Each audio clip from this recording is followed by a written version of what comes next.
I took my degree of Doctor of Medicine of the University of London. Ignore my toilet. I came for months. My life was despaired of. And when at last I came to myself. Oh my god, I'm streaming. I was testing. Okay. Hello. I was testing.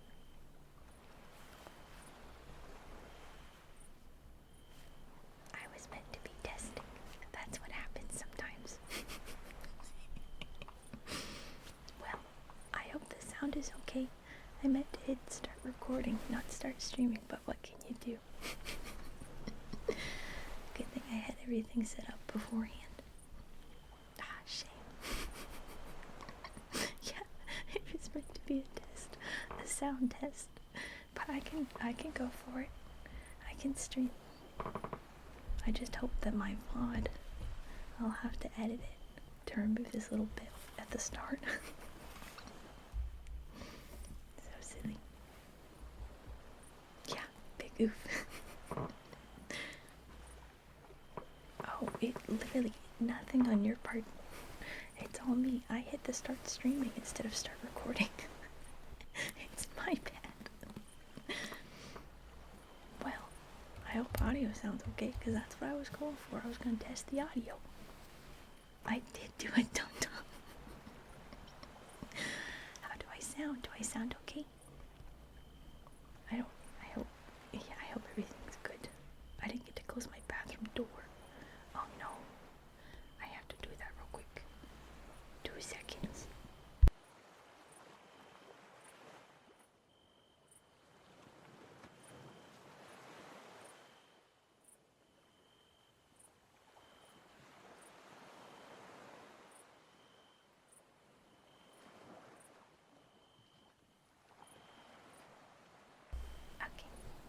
Okay. All I did was mute my microphone to close the door. You're stupid. We went outside.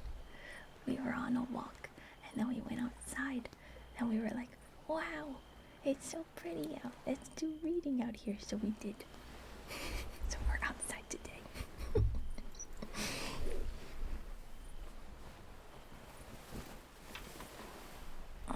Stretch. Let me put in my Discord, I guess. Outside stream. I don't know how loud my mouse is. I didn't get to test anything. What the heck? Hold on.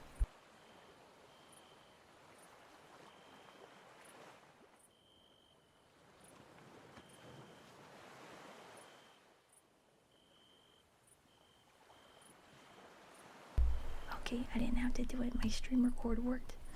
It added Twitch. Yay, let's go.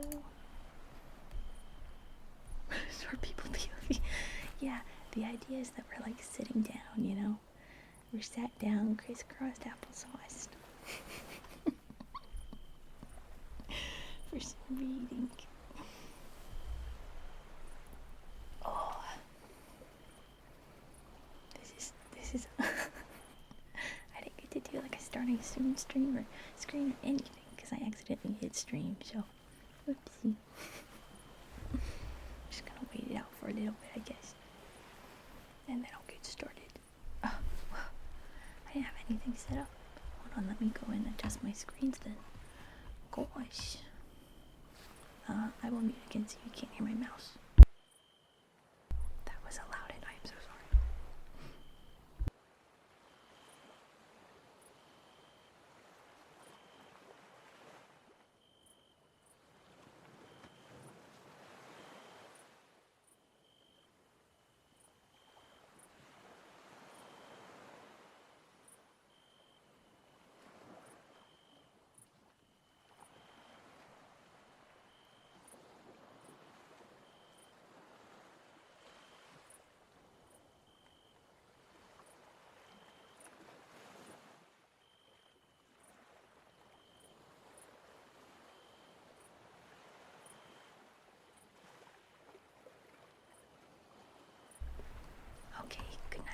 bro.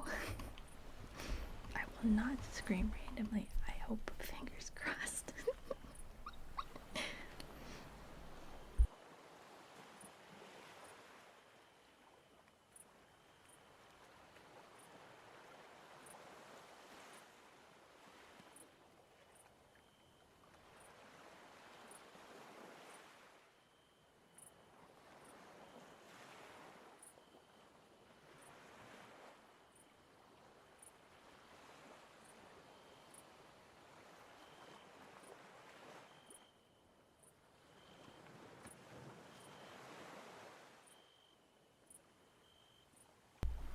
I'm fighting with random pop-ups. Okay, got it. Jesus. No, I don't want to modify this text. Oy vey, bro. Oy vey. Okay. And then I don't even have Feet Bridger opened. This is so scuffed. I wasn't meant to be live yet. Oopsie, oopsie. Okay, hopefully this is better. Yeah, I think my mouth is moving a lot better. Okay. Oh, crazy, crazy stuff. Good thing there's only like 3 people here. Benzo, you didn't do anything. Why are you saying you're sorry? It was all me. I'm the one who did it.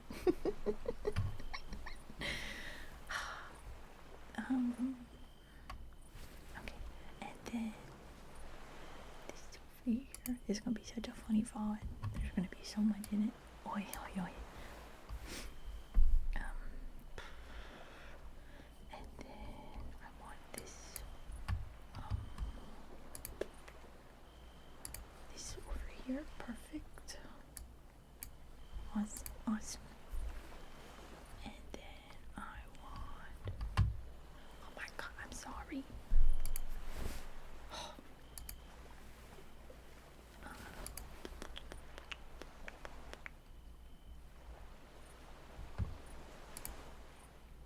And then I should almost be ready.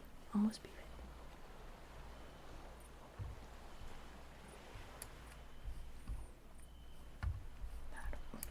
Make this a pop out. I'm so sorry I keep hitting my keyboard. I didn't get to set it up correctly.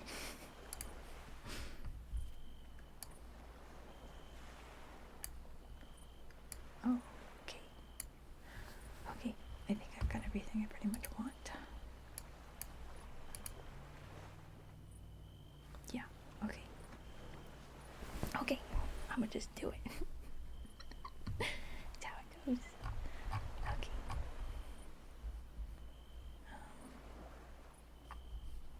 And that. Perfect, okay.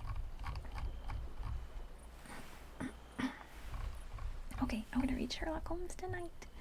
Yay, I'm gonna start it. This is called A Study in Scarlet. And I'm gonna do that with my mouse so you don't have to hear it go brom, brom, brom.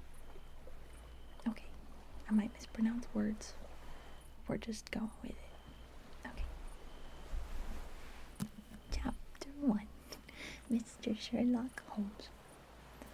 In the year 1878, I took my degree of Doctor of Medicine of the University of London and proceeded to Netley to go through the course prescribed for surgeons in the army. Having completed my studies there, I was duly attached to the 5th. Yes, it will probably be another stream of giggles. I was duly attached to the 5th Northumberland Fusiliers as assistant surgeon. The regiment was stationed in India at the time, and before I could join it, the Second Afghan War had broken out. On landing at Bombay, I learned that my corps had advanced through the passes and was already deep in the enemy's country. I followed, however, with many other officers who were in the same situation as myself and succeeded in reaching Kandahar in safety, where I found my regiment and at once entered upon my new duties. The campaign brought honors and promotion to many, but for me it had nothing but misfortune and disaster. I was removed from my brigade and attached to the Berkshires, with whom I served at the fatal Battle of Maiwand. There I was struck on the shoulder by a Giselle bullet, which shattered the bone and grazed the subclavian artery. I should have fallen into the hands of the murderous Ghazis had it not been for the devotion and courage shown by Murray, my orderly, who threw me across a pack horse and succeeded in bringing me safely to the British lines. Worn with pain and weak from the prolonged hardships which I had undergone, I was removed with a great train of wounded sufferers to the base hospital at Peshawar. Here I rallied and had already improved so far as to be able to walk about the wards and even to bask a little. Okay, hold on. And even to bask a little upon the veranda when I was struck down by enteric fever, that curse of our Indian possessions. Okay. Oh, hi, Mr. Tacos. Thank you for the follow. Thank you so much. I have to do a hydrate. 1 second.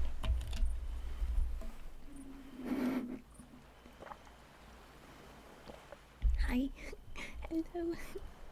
Thank you for being here. Okay. I'm currently reading Sherlock Holmes. Ooh. I just started, so perfect timing. For months my life was despaired of, and when at last I came to myself and became convalescent, I was so weak and emaciated that a medical board determined that not a day should be lost in sending me back to England. I was dispatched accordingly in the troop ship Orontes and landed a month later on Portsmouth. Thank you so much. I'm very new to it, so thank you so much. On a Portsmouth jetty, with my health irretrievably ruined, and with permission from a paternal government to spend the next 9 months in attempting to improve it. I had neither kith nor kin in England, and was therefore as free as air, or as free as an income of 11 shillings and 6 pence a day will permit a man to be. Poor Sherlock, he's broke. Under such circumstances, I naturally gravitated to London, that great cesspool into which all the loungers and idlers of the empire are irresistibly drained. There I stayed for some time in a private hotel in the Strand, leading a comfortless, meaningless existence, and spending such money as I had, considerably more freely than I ought. So alarming did the state of my finances become, that I soon realized that I must either leave the metropolis and rusticate somewhere in the country, or that I must make a complete alteration in my style of living. Choosing the latter alternative, I began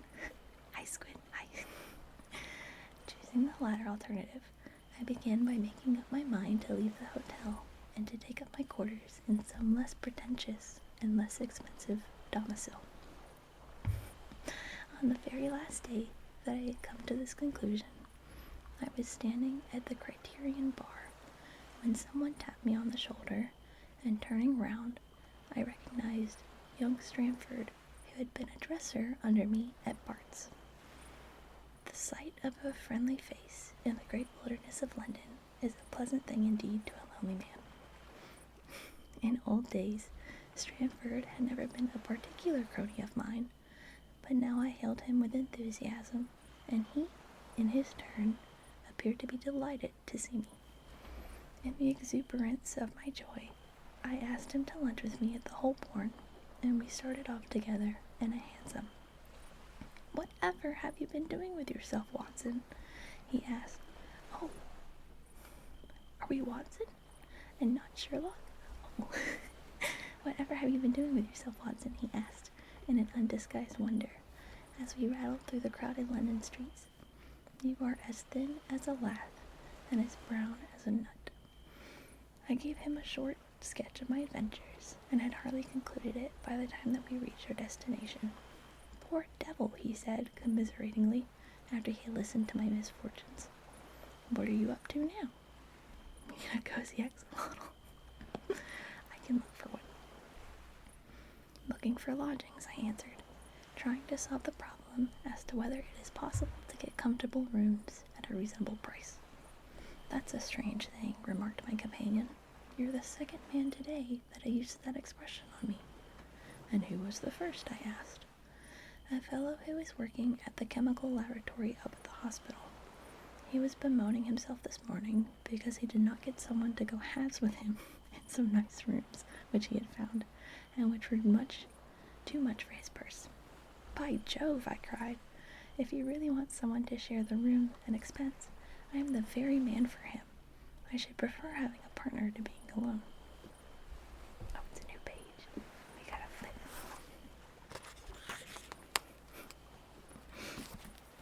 Young Stramford looked rather strangely at me over his wine glass.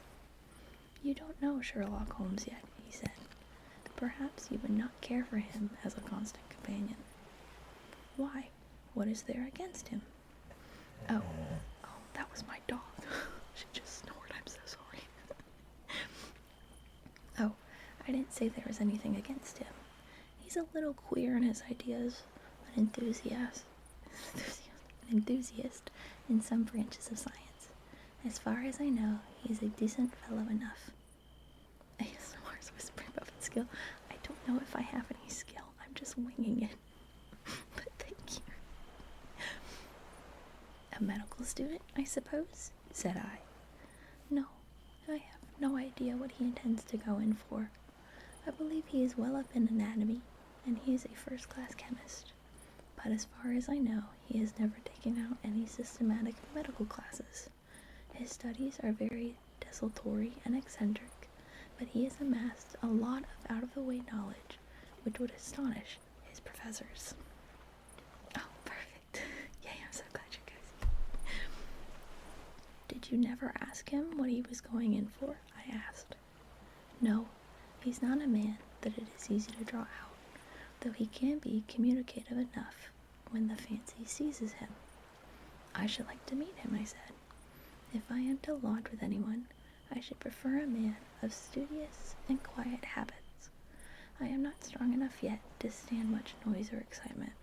I had enough of both in Afghanistan to last me for the remainder of my natural existence.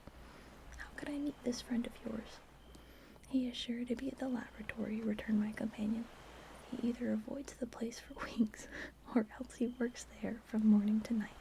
If you like, we shall drive round together after luncheon." "Certainly," I answered, and the conversation drifted away into other channels. As we made our way to the hospital after leaving the Holborn, Stramford gave me a few more particulars about the gentleman whom I proposed to take as a fellow lodger.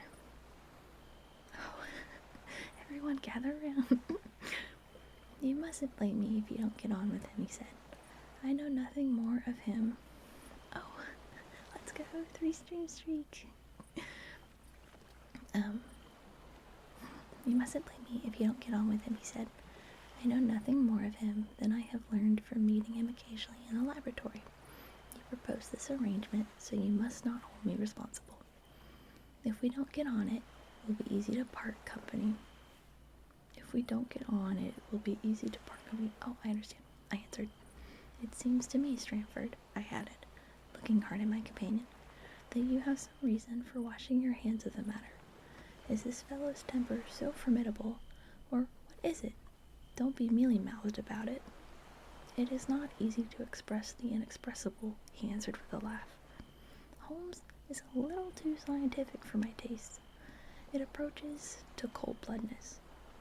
I could imagine his giving a friend a little pinch of the latest vegetable alkaloid, but not out of malevolence, you understand, but simply out of a spirit of inquiry in order to have an accurate idea of the effects. To do him justice, I think that he would take it himself with the same readiness. He appears to have a passion for definite and exact knowledge." "Very right, too.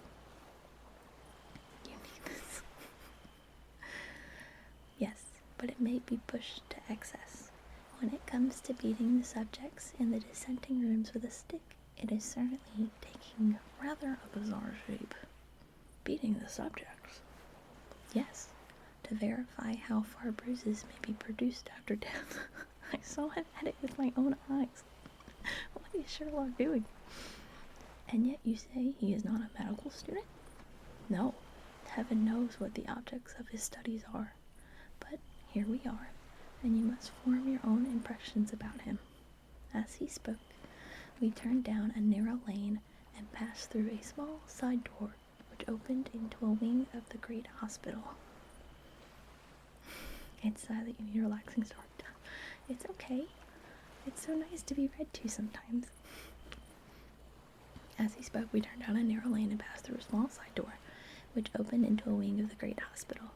It was familiar ground to me. Oh, headphones. Thank you.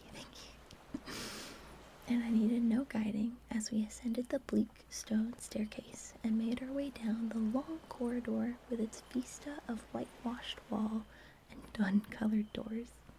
Near the further end, a low arched passage branched away from it and led to the chemical laboratory. This was a lofty chamber, lined and littered with countless bottles. Broad, low tables were scattered about, which bristled with retorts, test tubes, and little Bunsen lamps, with their blue, flickering flames. There was only one student in the room, who was bending over a distant table, absorbed in his work. At the sound of our steps, there was my dog again. At the sound of our steps, he glanced around and sprang to his feet with a cry of pleasure. I found it, he shouted to my companion, running towards us with a test tube in his hand. W dog. I have found a reagent which is precipitated by hemoglobin and by nothing else. Had he discovered a gold mine, greater delight could have not shown upon his features. Dr. Watson, Mr. Sherlock Holmes, said Stamford, introducing us. How are you? He said cordially, gripping my hand with a strength for which I should hardly have given him credit. You have been in Afghanistan, I perceive. How on earth did you know that? I asked in astonishment. Oh, 1 second. We got another page.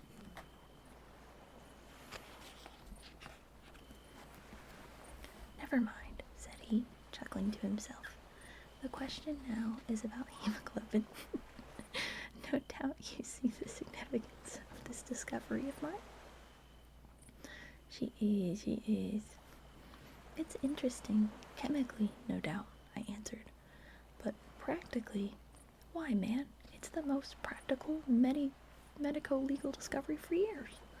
Don't you see that it gives us an infallible test for bloodstains? Come over here now.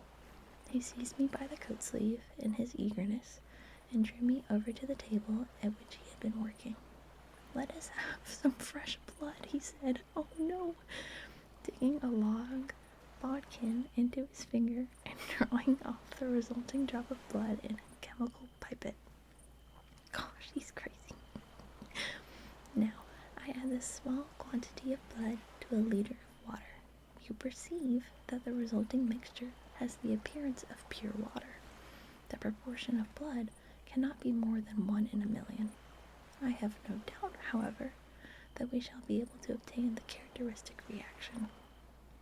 Oh my gosh, you're literally sitting there with me just reading to you. That's so sweet. As he spoke, he threw into the vessel a few white crystals and then added some drops. Oh, hi Nelson, thank you for the follow. A few drops of a transparent fluid. In an instant, the contents assumed a dull mahogany color, and a brownish dust was precipitated to the bottom of the glass jar. Hi!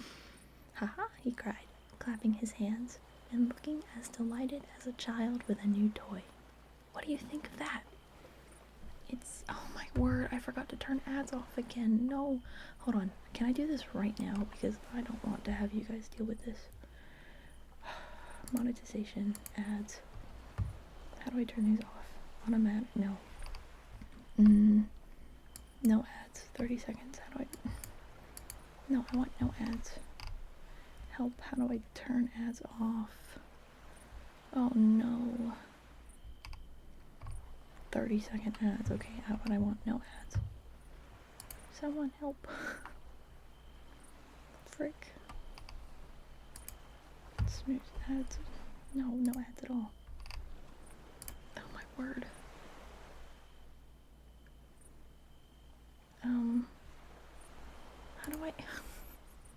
How do I turn ads off? I know, Nelson, I'm sorry. How do I turn these off? I want to turn them off so bad. Can I snooze it? Did it go off already? I have ads not scheduled, so I might have turned it off. I might have turned it off. Did it go off? I hope so. No ads at all. Okay, I think I might have turned them off.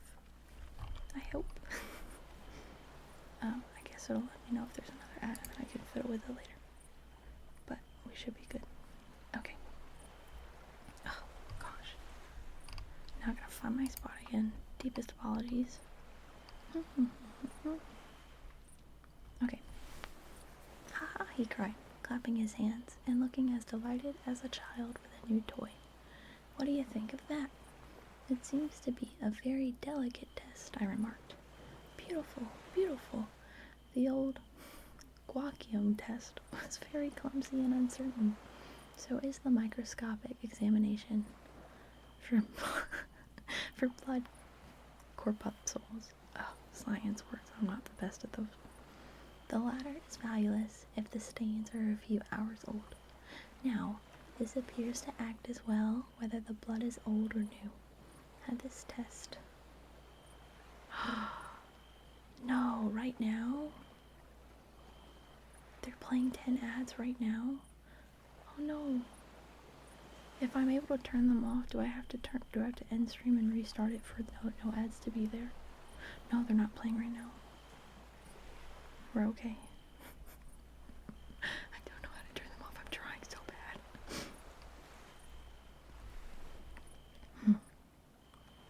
Had this test been invented, there are hundreds of men now walking the earth who would have long ago paid the penalty of their crimes. Indeed, I murmured. OMG, I apologize. I'm flustered after the ad debacle. Criminal cases are continually hinging upon that one point. A man is suspected of a crime, months perhaps after it had been committed. His linen or clothes are examined, and brownish stains discovered upon them. Are they blood stains, or mud stains, or rust stains, or fruit stains, or what are they? That is a question which has puzzled many an expert. And why? Because there was no reliable test. Now we have the Sherlock Holmes test, and there will no longer be any difficulty. His eyes fairly glittered as he spoke, and he put his hand over his heart and bowed as if to some applauding crowd conjured up by his imagination.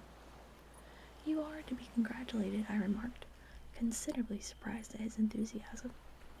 There was the case of von Bischkopf at Frankfurt last year. He would certainly have been hung had this test been in existence. Then there was Mason of Bradford, and the notorious Mueller and Lefebvre of Montpellier, and Sampson of New Orleans. I could name a score of cases in which it would have been decisive. You would point me your stream off. I don't know if I'm old enough for that, but thank you. I'm not that old. You seem to be a walking calendar of crime, said Stamford with a laugh. You might start a paper on those lines. Call it the Police News of the Past. Very interesting reading it. Oh my god, someone got banned. Oh, okay, I understand. It's a bot. You might start a... Oh, very interesting. Reading it might be made too, remarked Sherlock Holmes, sticking a small piece of plaster over the prick on his finger. I have to be careful, he continued, turning to me with a smile, for I dabble with poisons a good deal. He held out his hand as he spoke, and I noticed that it was all modded over with similar pieces of plaster and discolored with strong acids. This is insane. Also, Squid, I do have a VOD channel. If you scroll down to my About Me, there should be a socials panel, and I should have my VOD channel linked there. Also, Crims02, hi. Thank you so much for following. Hi. Hi, God Hunter.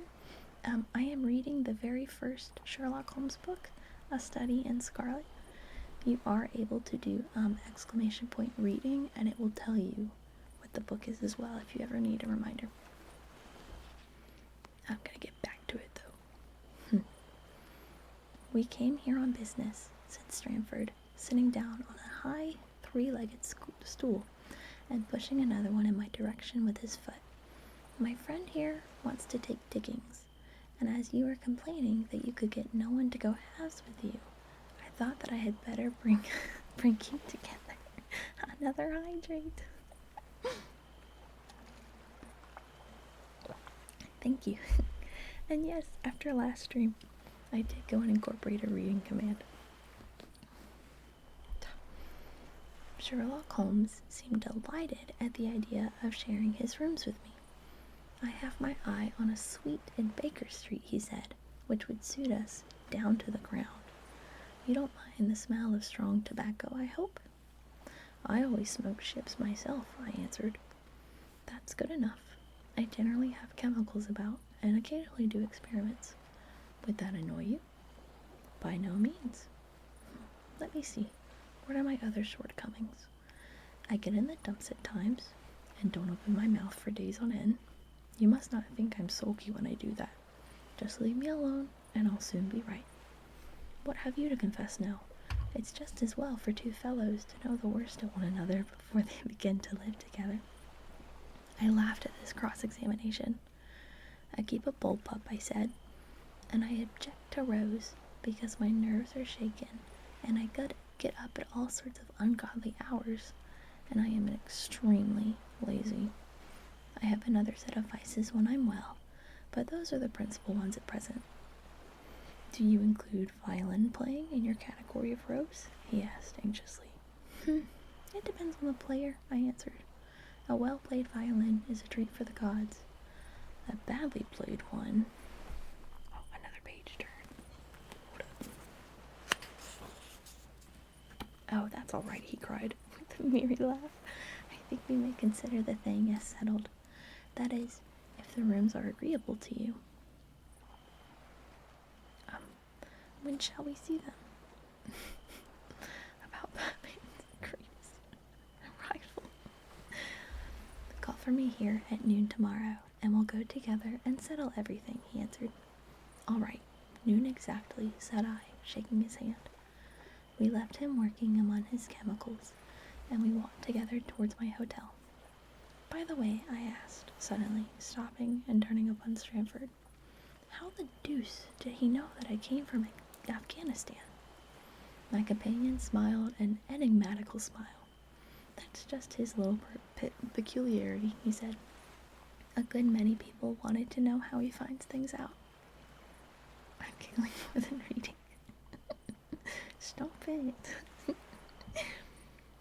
Oh, a mystery, is it? I cried, rubbing my hands. This is very peculiar. I am much obliged to you for bringing us together. The proper study of mankind is man, you know. You must study him then, Stramford said, as he bade me goodbye. You'll find him a naughty problem, though. I'll wager he learns more about you than you about him. Goodbye. Goodbye, I answered, and strolled on to my hotel, considerably interested in my new acquaintance. That was chapter 1, where we just met Sherlock. I thought we were Sherlock, but we were, what's his name, Watson? Something like that. Yeah, we were the secondary character, the other dude. The giggle adds to the atmosphere. Great, thanks. Okay, well, this is chapter 2, The Science of Deduction.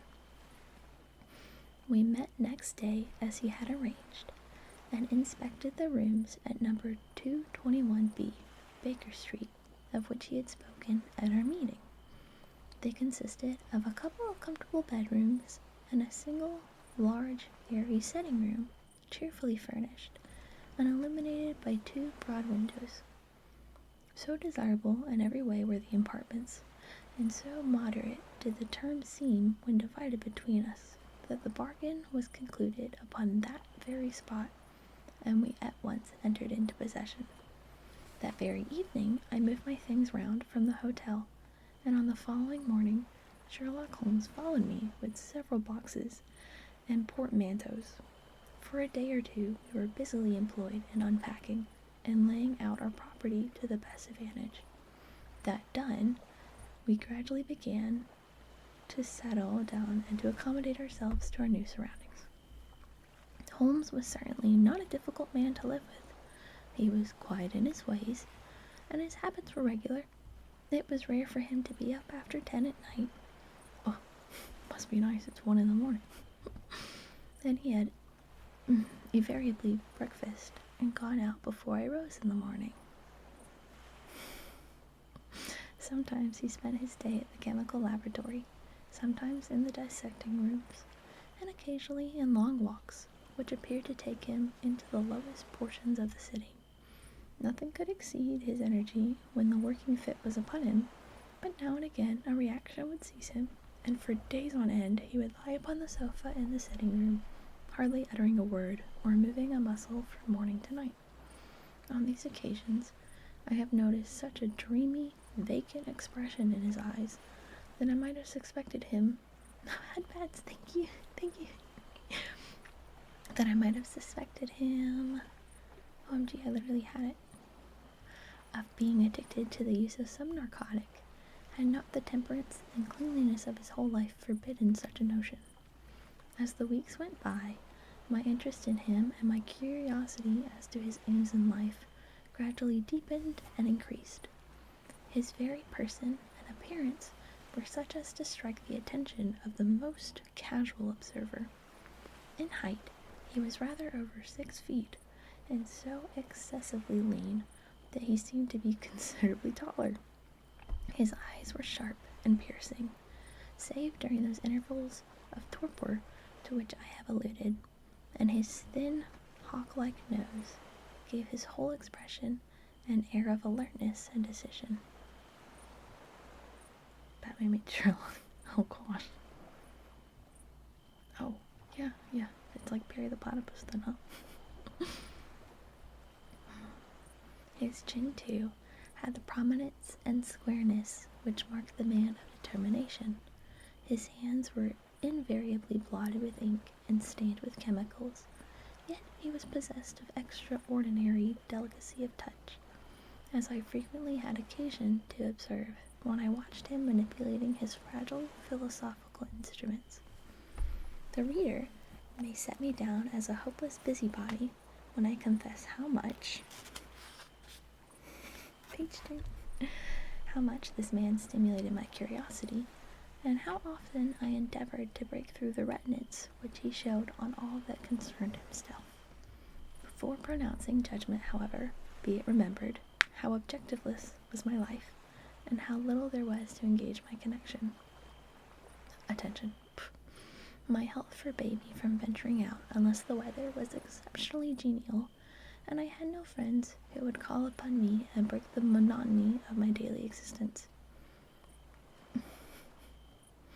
OMG, when did someone say they loved this book? Where did I miss that? I'm so sorry. I'm sorry I missed that.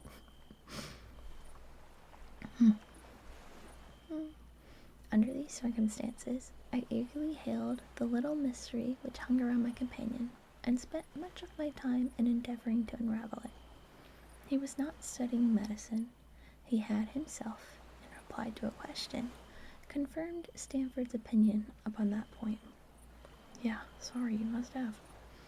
Neither did he appear to have pursued any course of reading which might fit him for a degree in science, or any other recognized portal which would give him an entrance into the learned world.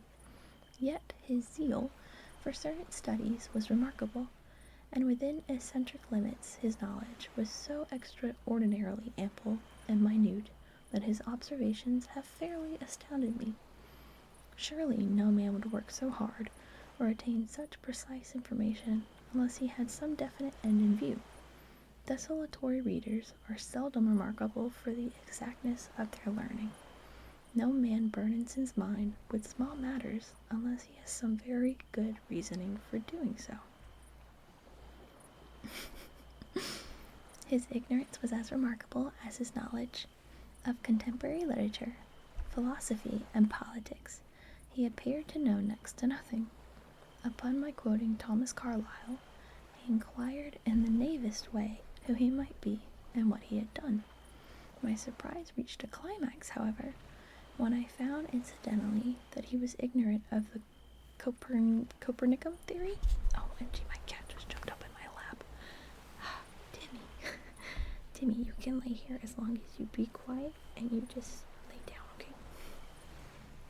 And of the composition of the solar system, that any civilized human, if you hear him purring, I apologize, that any civilized human being in this 19th century should not be aware that the earth traveled round the sun appeared to be to me such an extraordinary fact that I could hardly realize it. No, do not touch the microphone. Do not do that. Timmy, no. No. Okay, just lay down. Stop. No. Stop touching the microphone. You have to lay down, baby.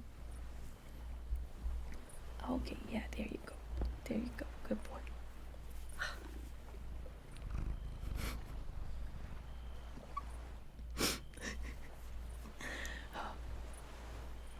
You appear to be astonished, he said, smiling at my expression of surprise. Now that I do know it, I shall do my best to forget it. To forget it? You see, he explained, I consider that a man's brain originally is like a little empty attic, and you have to stock it with such furniture as you choose. A fool takes in all the lumber of every sort that he comes across, so that the knowledge which might be useful to him gets crowded out, or at best, is jumbled up with a lot of other things, so that he has a difficulty in laying his hands upon it. I am very astonished that Sherlock A. doesn't know that the world rotates around the sun, and that he also wants to forget this information. He is a peculiar man. Now the skillful workman is very careful indeed as to what he takes into his brain attic. He will have nothing but the tools which may help him in doing his work, but of these he has a large assortment, and all in the most perfect order. It is a mistake to think that the little room has elastic walls and could distend to any extent. Depend upon it, there comes a time when, for every addition of knowledge, you forget something that you knew before. It is of the highest importance, therefore, not to have useless facts elbowing out the useful ones. But the solar system, I protested. What the deuce is it to me? He interrupted impatiently. You say that we go around the sun. If we went around the moon, it would not make a penny worth of difference to me or to my work. I was on the point of asking him what that work might be, but something in his manner showed me that the question would be an unwelcome one. I pondered over a blinky channel points. What would that be? I pondered over our short conversation, however, and endeavored to draw my deductions from it. He said that he would acquire no knowledge which did not bear upon his object. Therefore, all the knowledge which he possessed was such as would be useful to him.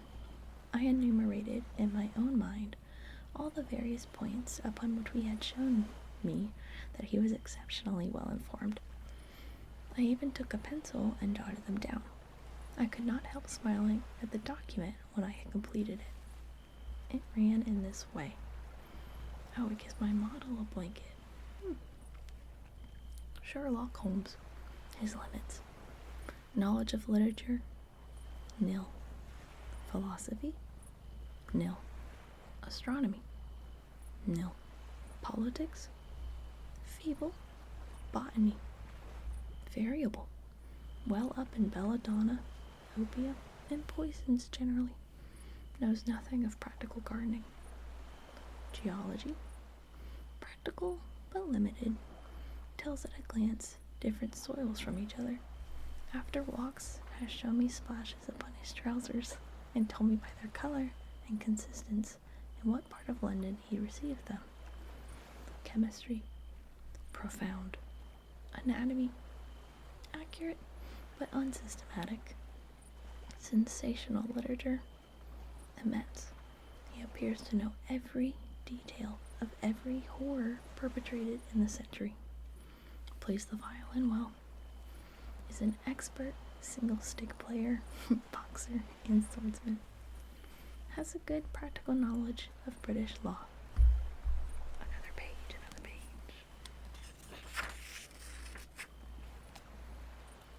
Oh, I need to check chat.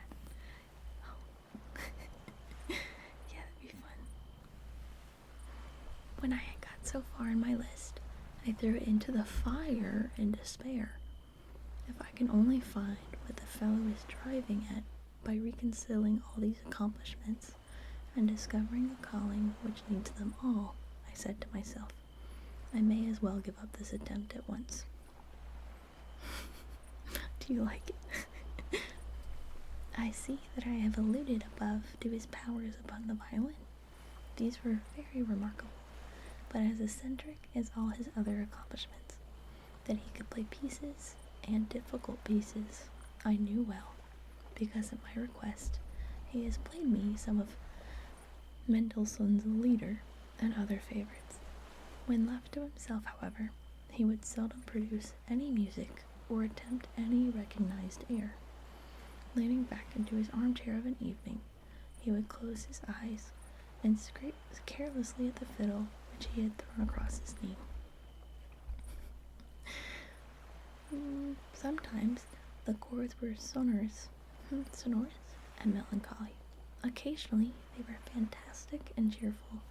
Clearly they reflected the thoughts which possessed him, but whether the music aided those thoughts, or whether the playing was simply the result of a whim or fancy, was more than I could determine. I might have rebelled against these exasperating solos, had it not been that he usually terminated them by playing in quick succession a whole series of my favorite airs as a slight compensation for the trial upon my patience. If the page sounds so good. Okay. Cool, good to know. I will have you know that this is not actually the book that I'm reading. I just have another book in my hand, like last time. I have the Sherlock Holmes book on a PDF in front of me because I didn't like any of the copies that I could find in the store on Amazon. During the first week or so, we had no callers, and I had begun to think that my companion was as friendless a man as I was myself. Presently, however, I found that he had many acquaintances, and those in the most different classes of society. You want to know what book is in my hand? Yes, I apologize, but you want to know what book I'm holding right now? I am turning through New Moon, which is the second Twilight book. Twilight. Yeah, Twilight's the New Moon's a good book. Hear it? Oh, it's so good. And it's specifically the movie poster version. So it's got Bella and Jacob like holding each other in the front with all of the werewolves in the background. It's funny. Okay, we're gonna get back to Sherlock. Oh gosh. There was one little sallow rat-faced, dark-eyed fellow who was introduced to me as Mr. Lestrade, and who came 3 or 4 times in a single week. One morning, a young girl called, fashionably dressed, and stayed for half an hour or more. The same afternoon brought a gray-headed, seedy visitor looking like a Jew peddler who appeared to be much excited, and he was closely followed by a slipshod elderly woman. On another occasion, an old, white-haired gentleman had an interview with my companion, and on another, a railway porter in his velveteen uniform. When any of these nondescript individuals put in an appearance, Sherlock Holmes used to beg for the use of the sitting room, and I would retire to my bedroom. He always apologized to me for putting me to this inconvenience. Did the fishing work? Did the fish work? Were you able to fish? God, did it work? Wait, hold on. Wait, did your fish work? Oh no, it's not working. What the heck? See, so there it is. Try fishing for me again. This is so silly. Do it one more time. One more time. Exclamation point fish. Try again, try again.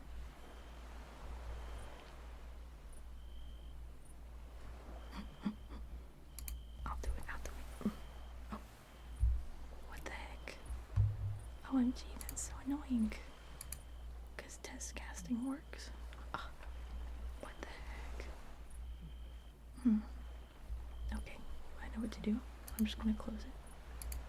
And I'm going to reopen it. Give me like 6 seconds. Sorry.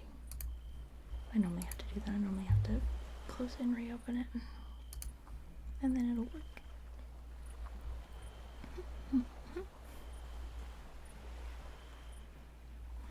Okay. Okay, it's pulled up. Turn auto light off. Okay. Try it now. It might. Oh, I'm sorry. Yeah, I have it set to 30-second intervals between fishing. But, you might be able to do it now. I can also try. Okay, it's working now. Let's go. Okay. I have to use this room as a place of business, he said, and these people are my clients. Again, I had an opportunity of asking him a point-blank question, and again, my delicacy prevented me from forcing another man to confide in me. I imagined at the time that he had some strong reason for not alluding to it, but he soon dispelled the idea by coming round to the subject of his own accord. It was upon the 4th of March, as I have a good reason to remember, that I rose somewhat earlier than usual, and found that Sherlock Holmes had not yet finished his breakfast. The landlady had become so accustomed y'all looking at the top players, so silly.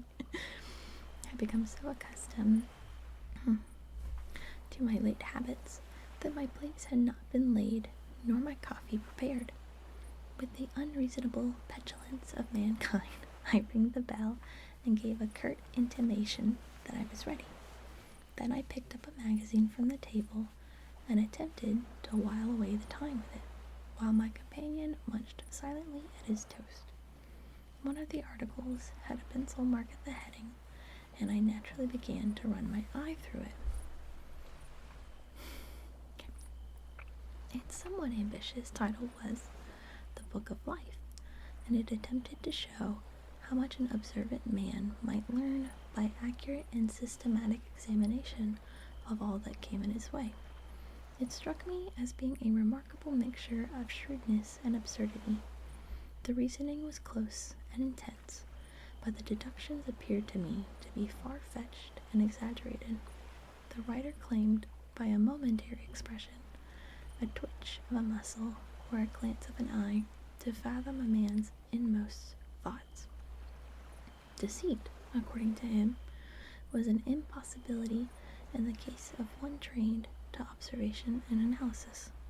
His conclusions were as infallible as so many propositions of a lucid. So startling would his results appear to be to the uninitiated that until they learned the processes by which he had arrived at them, they might well consider him a necromancer. From a drop of water, said the writer, a logician could infigure the possibility of an Atlantic or Niagara without having seen or heard of one or the other. So all life is a great chain, the nature of which is known whenever we are shown a single link of it. I'm just making sure. Can you catch a squid? I'm not sure. Look, you can catch an octopus. So maybe you can catch a squid. So all life is a great chain, the nature of which is known whether we are shown a single link of it. Like all other arts, the science of deduction and analysis is one which can only be acquired by long and patient study, nor is life long enough to allow any mortal to attain the highest possible perfection in it. Before turning to those moral and mental aspects of the matter which present the greatest difficulties, let the inquirer begin by mastering more elementary problems. Let him, on meeting a fellow mortal, learn at a glance to distinguish the history of the man and the trade or profession to which he belongs. Hi, Kristen. Hello, welcome in. Puerile as such an existence may seem, it sharpens the faculties of observation and teaches one where to look and what to look for. By a man's fingernails, by his coat sleeve, by his boot, by his trouser knees, by the calcities of his forefinger and thumb, by his expression, by his shirt cuffs. By each of these things a man's calling is plainly revealed. That all united should fail to enlighten the competent inquirer in any case is almost inconceivable.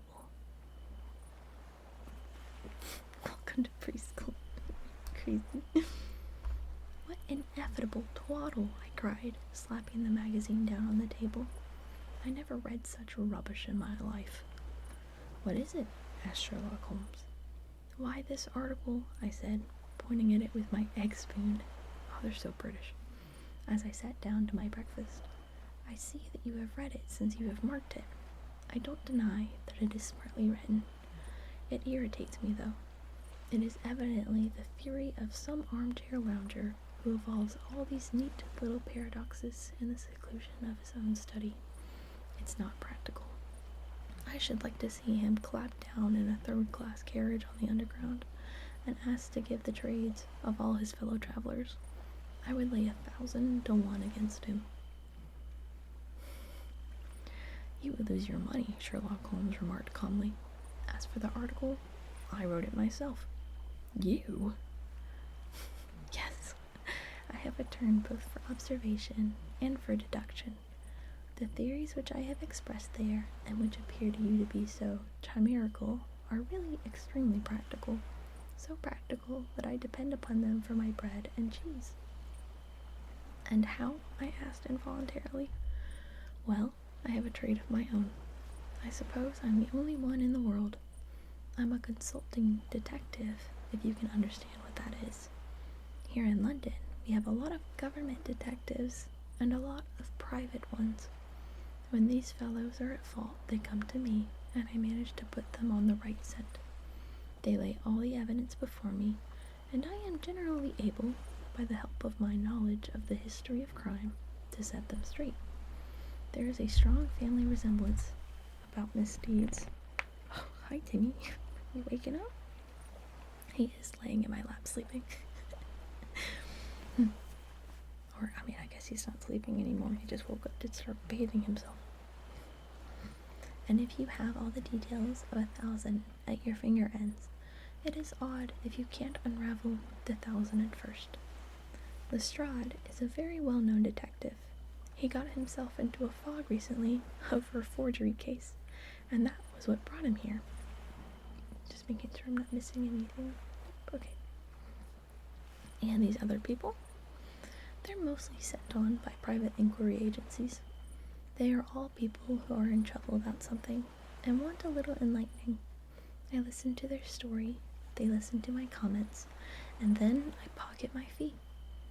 But do you mean to say, I said, that without leaving your room, you can unravel some knot which other men can make nothing of, although they have seen every detail for themselves? Quite so.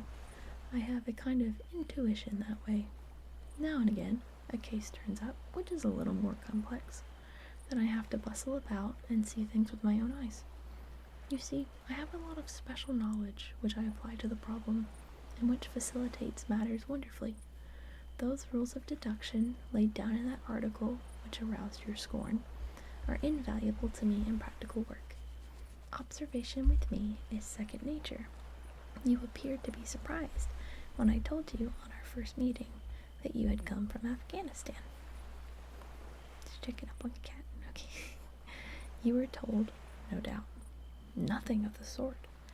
I knew you came from Afghanistan.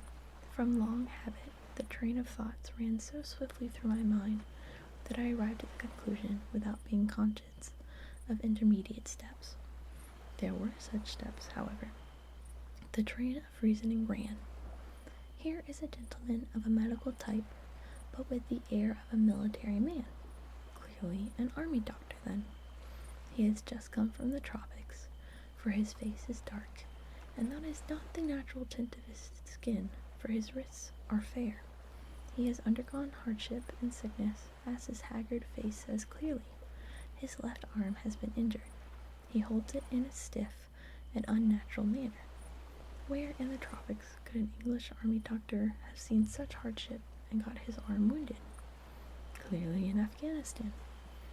The whole train of thought did not occupy a second. I then remarked that you came from Afghanistan, and you were astonished. It is simple. That's my cat. It is simple enough as you explain it, I said, smiling. You remind me of Edgar Allan Poe's Dupin. I had no idea that such individuals did exist outside of stories. Sherlock Holmes rose and lit his pipe. No doubt you think that you're complimenting me and comparing me to Dupin, he observed. Now, in my opinion, Dupin was a very inferior fellow. That trick of his of breaking in on his friend's thoughts with an apropos remark after a quarter of an hour's silence is really very showy and superficial. He had some analytical genius. Did my cat just sneeze? Are you okay? Timmy, are you okay? He had some analytical genius, no doubt, but he was by no means such a phenomenon as Poe appeared to imagine. Have you read Gaboriau's works?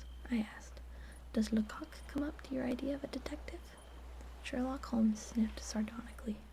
Lecoq was a miserable bungler, he said in an angry voice. He had only one thing to recommend him, and that was his energy. That book made me positively ill.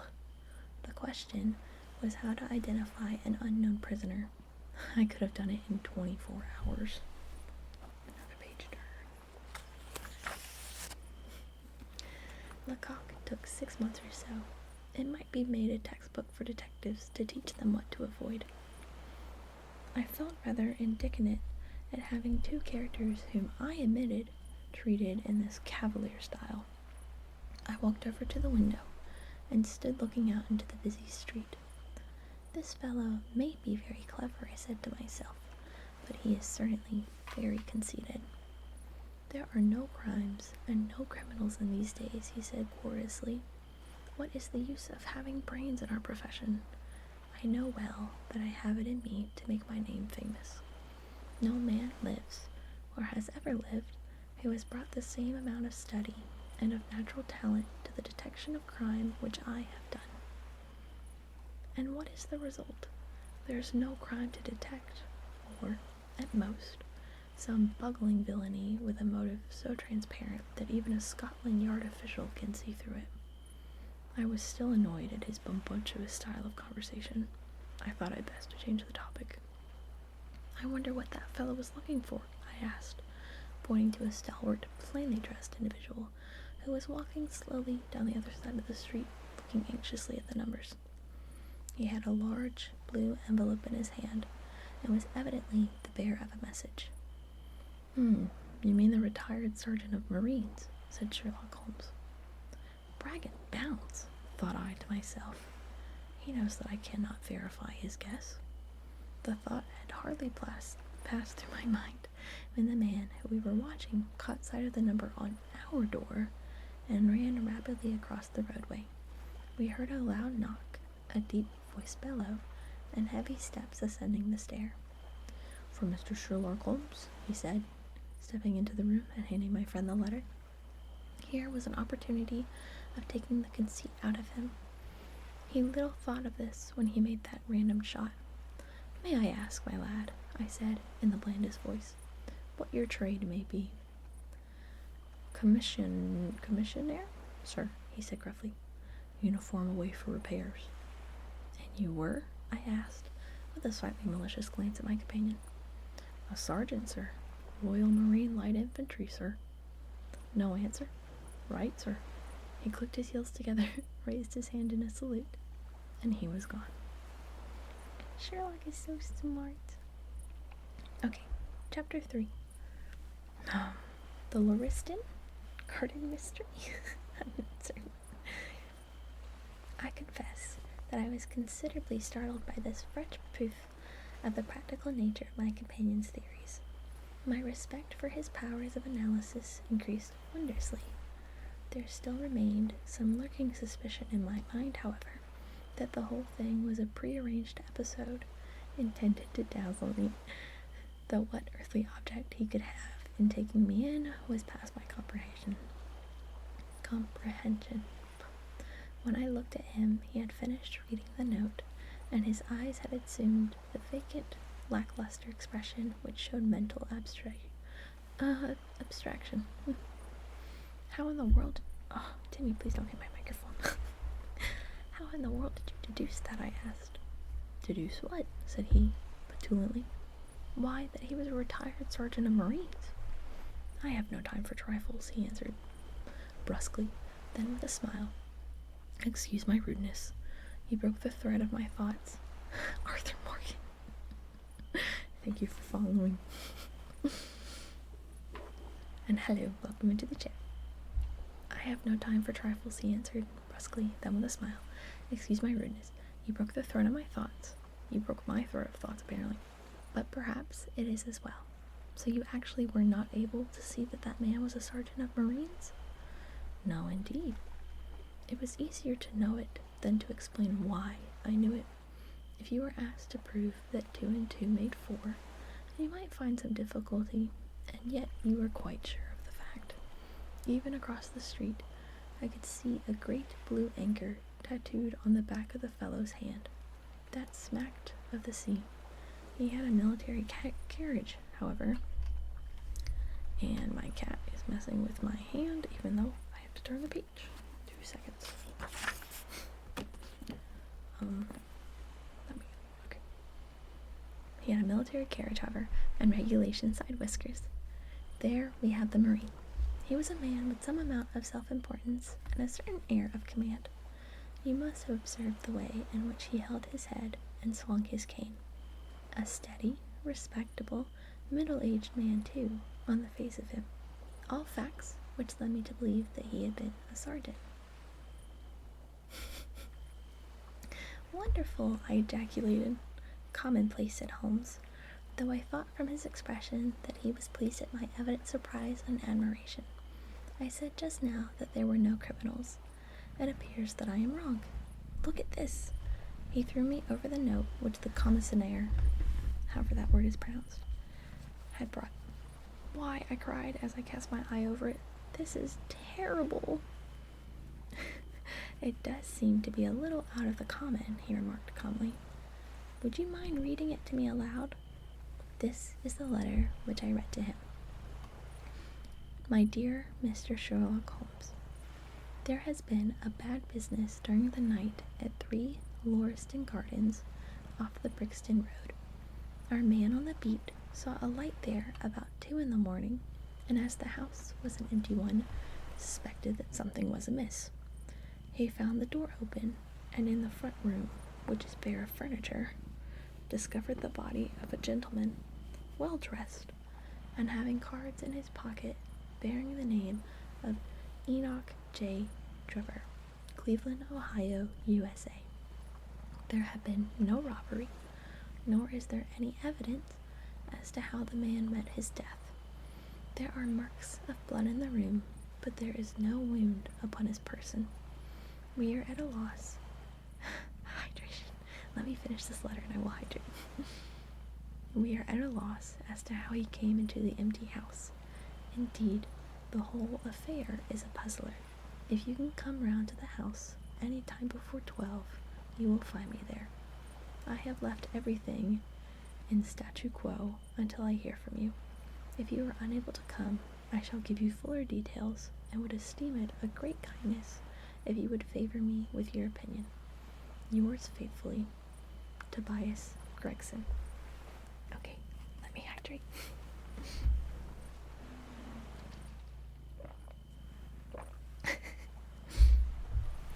Boy, alright, back to it. Gregson is the smartest of the Scotland Yardners, my friend remarked. He and Lestrade are the pick of a bad lot. They are both quick and energetic, but conventional, shockingly so. They have their knives into one another too. They are as jealous as a pair of professional beauties. There will be some fun over this case if they are both put upon the scent. I was amazed at the calm way in which he rippled on. Surely there is not a moment to be lost, I cried. Shall I go and order you a cab? I'm not sure about whether I shall go. I am the most incurably lazy devil that ever stood in shoe leather. That is, when the fit is on me, for I can be spry enough at times. Why, it is just such a chance as you have been longing for.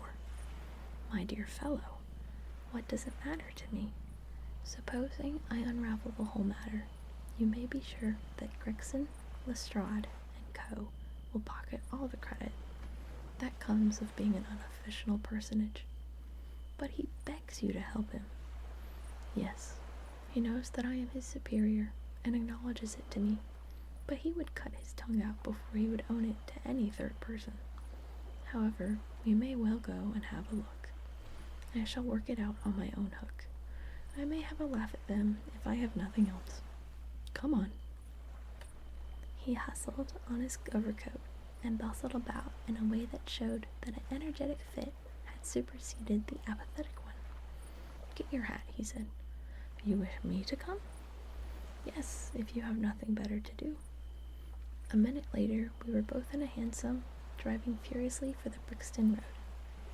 It was a foggy, cloudy morning, and a dun-colored veil hung over the housetops, looking like the reflection of the mud-colored streets beneath.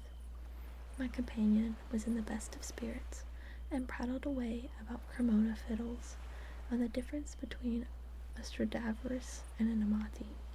As for myself, I was silent, for the dull weather and the melancholy business which we were engaged depressed my spirits.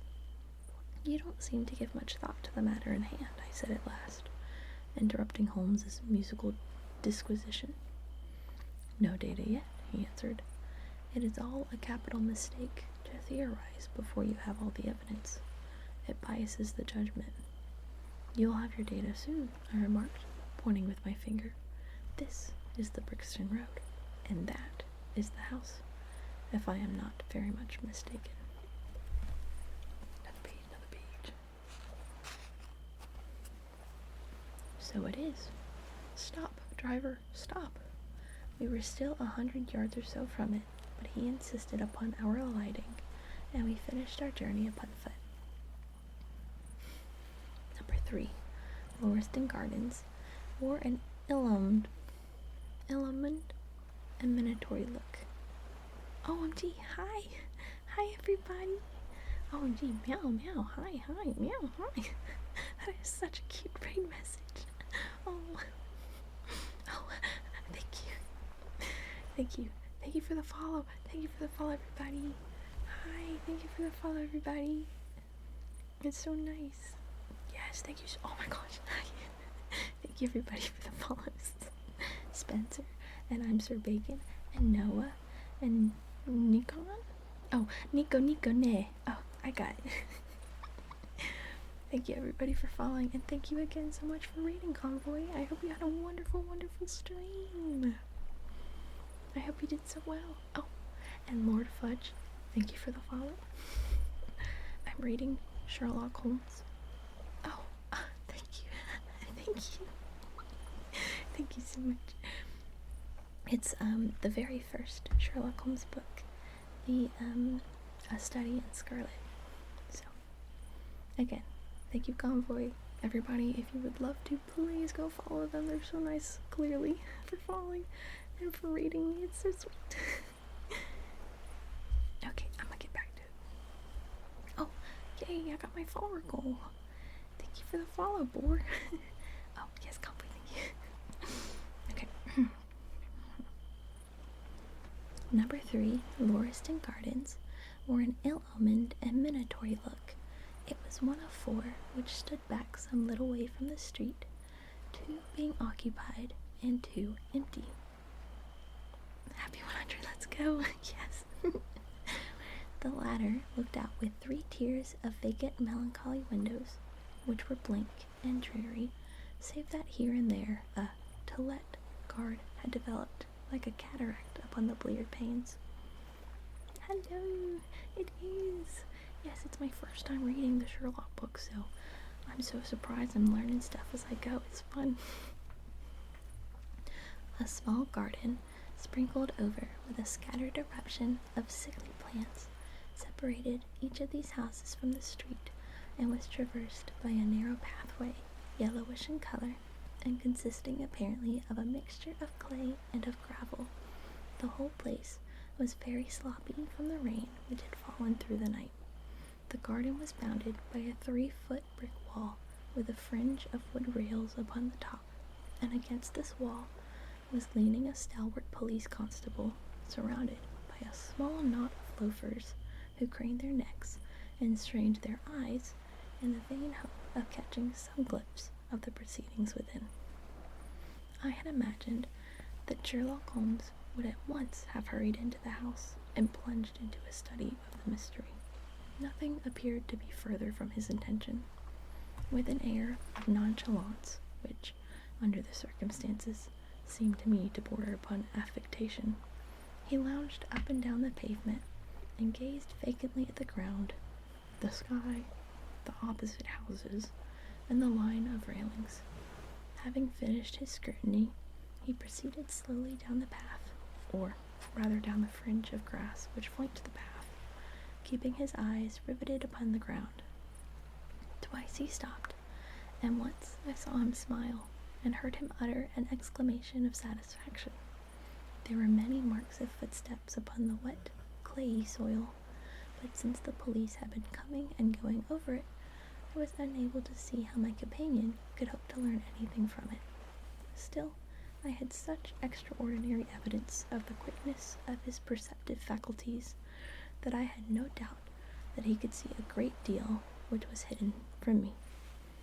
At the door of the house we were met by a tall, white-faced, flaxen-haired man with a notebook in his hand, who rushed forward. Oh, hold on, my cat wants to get off my lap. Okay, good, that was quiet.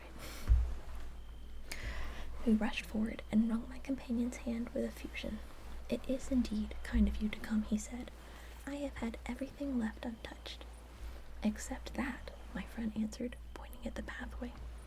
"If a herd of buffaloes had passed along there could have not been a greater mess." A tail. Oh, are you talking about my tail? Or the book? I'm not sure. Okay. No doubt, however, you had drawn your own conclusions, Gregson, before you permitted this. "I've had so much to do inside the house," the detective said evasively. "My colleague, Mr. Lestrade, is here. I have relied upon him to look after this story, yeah."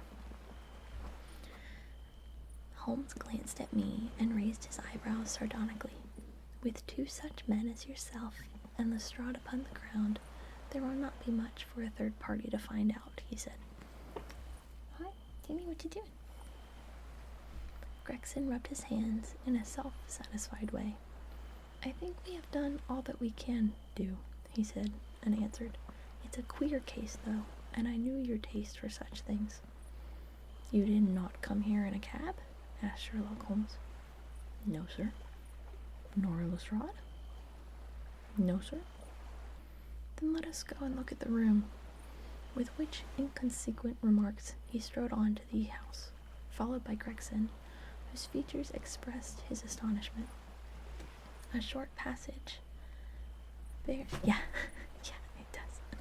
A short passage, bare, planked, and dusty, led to the kitchen and offices. 2 doors opened out of it to the left and to the right. One of these had obviously been closed for many weeks. The other belonged to the dining room, which was the apartment in which the mysterious affair had occurred. Holmes walked in, and I followed him with that subdued feeling at my heart which the presence of death inquires. That's okay. No problem at all, Elle. No problem. It was a large, square room, looking all the larger from the absence of all furniture. A vulgar flaring paper adorned the walls, but it was blotched in places with mildew, and here and there great strips had become detached and hung down, exposing the yellow plaster beneath. Opposite the door was a showy fireplace, surmounted by a mantelpiece of imitation white marble. On the corner of this was stuck the stump of a red wax candle. The solitary window, which was so dirty that the light was hazy and uncertain, giving a dull gray tinge to everything, which was intensified by the thick layer of dust which coated the whole apartment. Oh, yes, of course, I understand. Thank you for letting me know.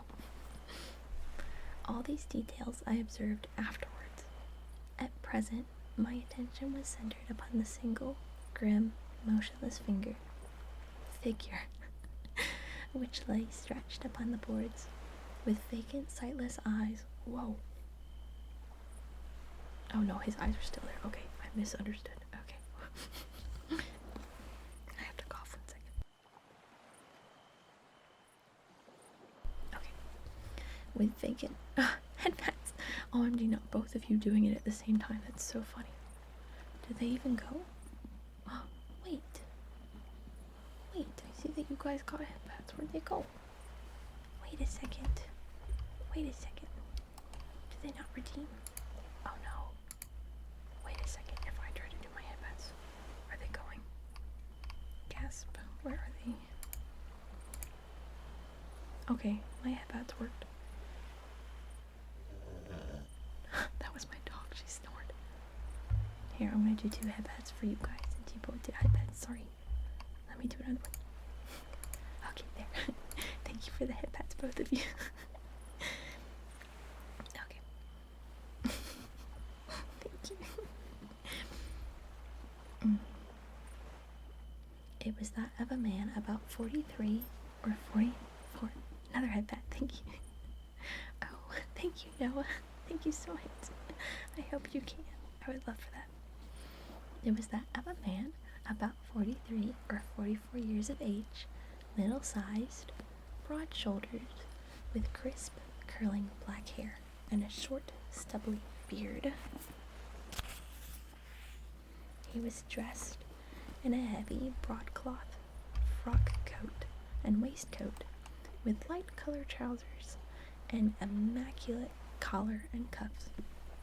A top hat, well brushed and trim, was placed upon the floor beside him. His hands were clenched, and his arms thrown abroad, while his lower limbs were interlocked as though his death struggle had been a grievous one. On his rigid face there stood an expression of horror, and as it seemed to me, of hatred, such as I have never seen upon human features.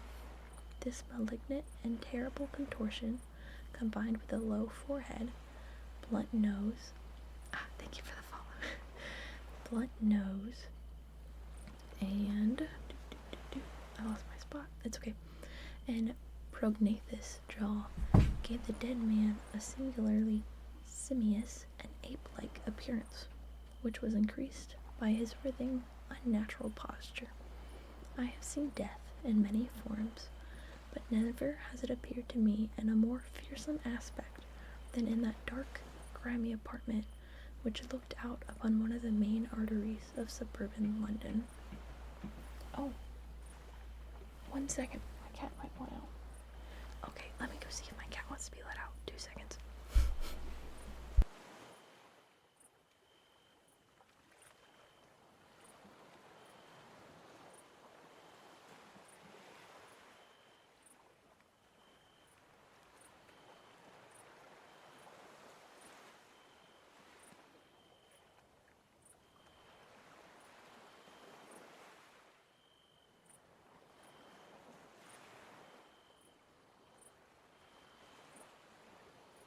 Okay. I thought it was funny that my model was picking me up all the way across the room. Okay. Lestrade, lean and ferret-like as ever, was standing by the doorway and greeted my companion and myself. "Sure, take your time. This case will make a stir, sir," he remarked. "It beats anything I have seen, and I am no chicken." "There's no clue," said Gregson. "None at all," chimed in Lestrade. Sherlock Holmes approached the body and, kneeling down, examined it intently. "You are sure that there is no wound?" he asked, pointing to numerous gouts and splashes of blood which lay all around. "Positive!" cried both detectives. "Then, of course, this blood belongs to a second individual, presumably the murderer, if murder had been committed. It reminds me of the circumstances attendant on the death of Van Jansen in Utrecht, in the year 34. Do you remember the case, Gregson?" "No, sir." "Read it up. You really should. There's nothing new under the sun. It has all been done before." As he spoke, his nimble fingers were flying here, there, and everywhere, feeling, pressing, unbuttoning, examining, while his eyes wore the same faraway expression which I have already remarked upon. So swiftly was the examination made that one would hardly have guessed the minuteness of which it was conducted. Finally, he sniffed the dead man's lips and then glanced at the soles of his patent leather boots. "Has he not been moved at all?" he asked. "No more than was necessary for the purposes of our examination." "You can take him to the mortuary now," he said. "There is nothing more to be learned." Gregson had a stretcher and 4 men at hand. At his call, they entered the room, and the stranger was lifted and carried out. As they raised him, a ring tinkled down and rolled across the floor. Lestrade grabbed it up and stared at it with mystified eyes. "There's been a woman here," he cried. "It's a woman's wedding ring." He held it out as he spoke, upon the palm of his hand. We all gathered around him and gazed at it. There could be no doubt that the circlet of plain gold had once adorned the finger of a bride. "This complicates matters," said Gregson. "Heaven knows they were complicated enough before." "You sure it doesn't simplify them?" observed Holmes. "There's nothing to be learned by staring at it. What did you find in his pockets?" "We have it all here," said Gregson, pointing to a litter of objects. Upon one was the bottom steps of the stairs. A gold watch, number 97163, by Barode of London. Gold Albert chain, very heavy and solid. Gold ring, with Masonic device. Gold pin, bulldog's head, with rubies as eyes.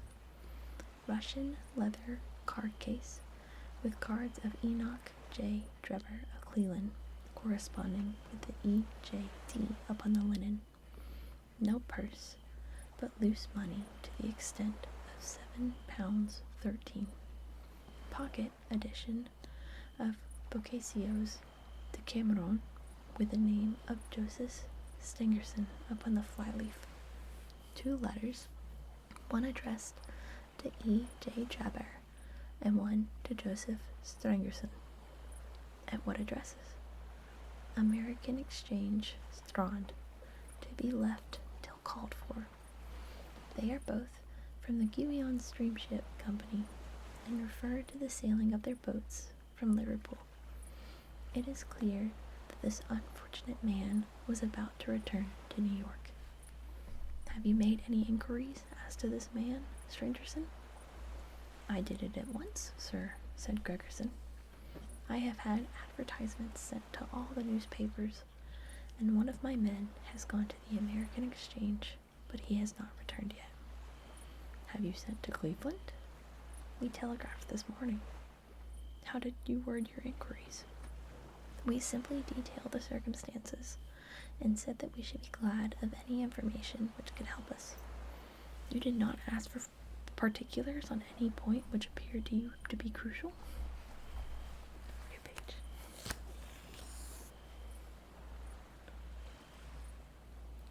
Yeah. Sure. I can't guarantee I'll see it, but sure.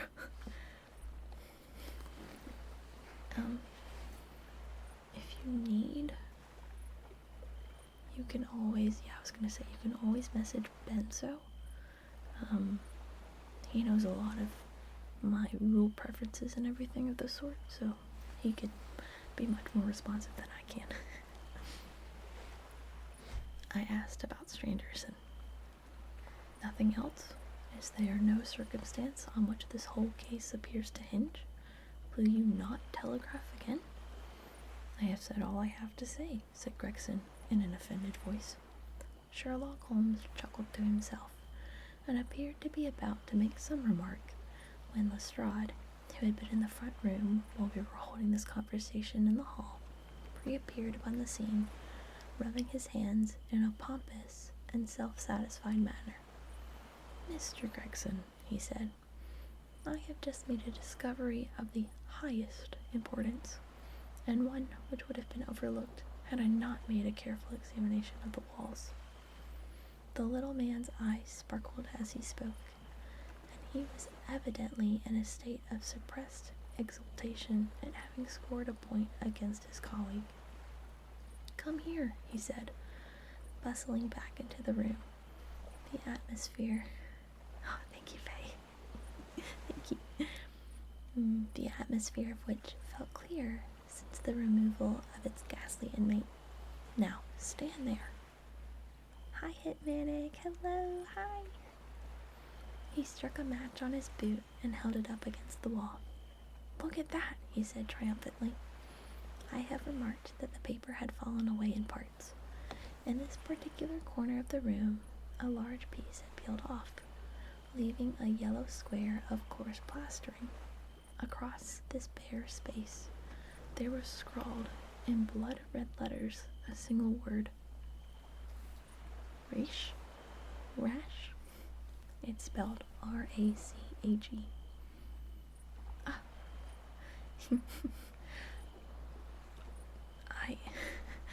I am reading the very first Sherlock Holmes book, A Study in Scarlet.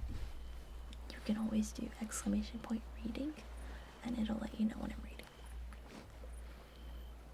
What do you think of that? Cried the detective, with the air of a showman exhibiting his show. This was overlooked because it was in the darkest corner of the room, and no one thought of looking there. The murderer was written in it. Oh, the murderer has written it with his or her own blood. See this smear where it has trickled down the wall? That disposes of the idea of suicide anyhow. Why? Why would it dispose of the idea of suicide? How do you know that it was a murder? Oh, I'm confused. Anyways. Why was that corner chosen to write it on? I will tell you. See that candle on the mantelpiece? It was lit at the time, and if it was lit, this corner would be the brightest instead of the darkest portion of the wall. Okay, thank you for being here, Squid. Oh, that's okay. Understandable.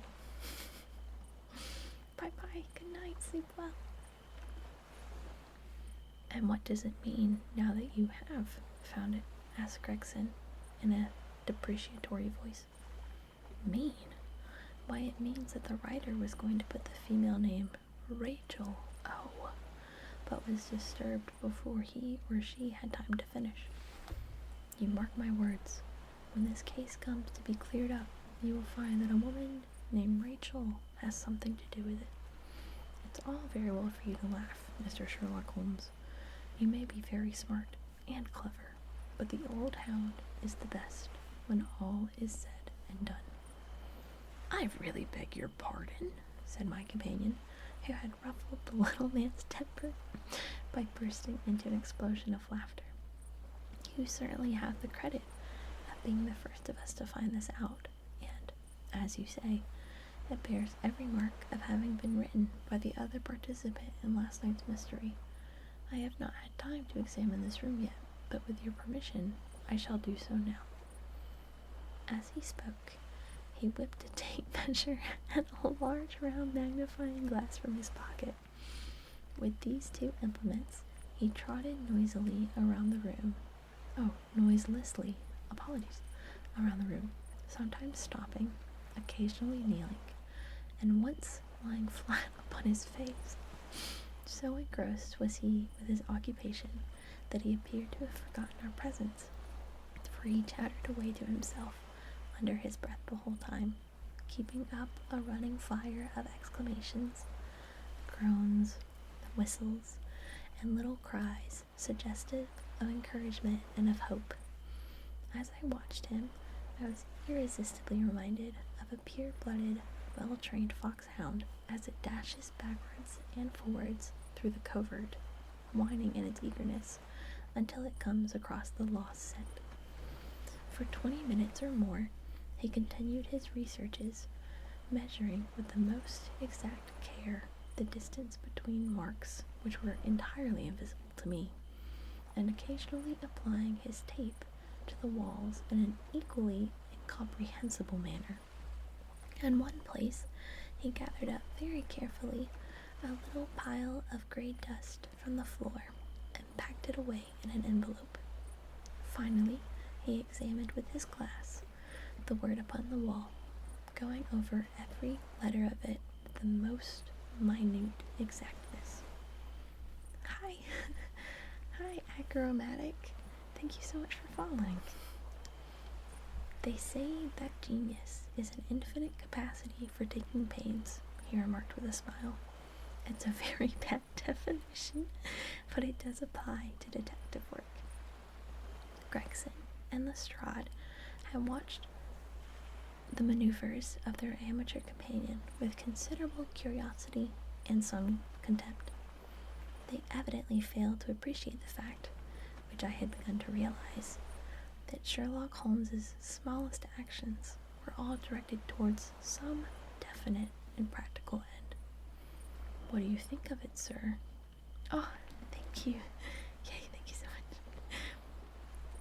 What do you think of it, sir? They both asked. It would be robbing you of the credit of the case if I was to presume to help you, remarked my friend. Oh, wow. Sherlock's getting a little sassy.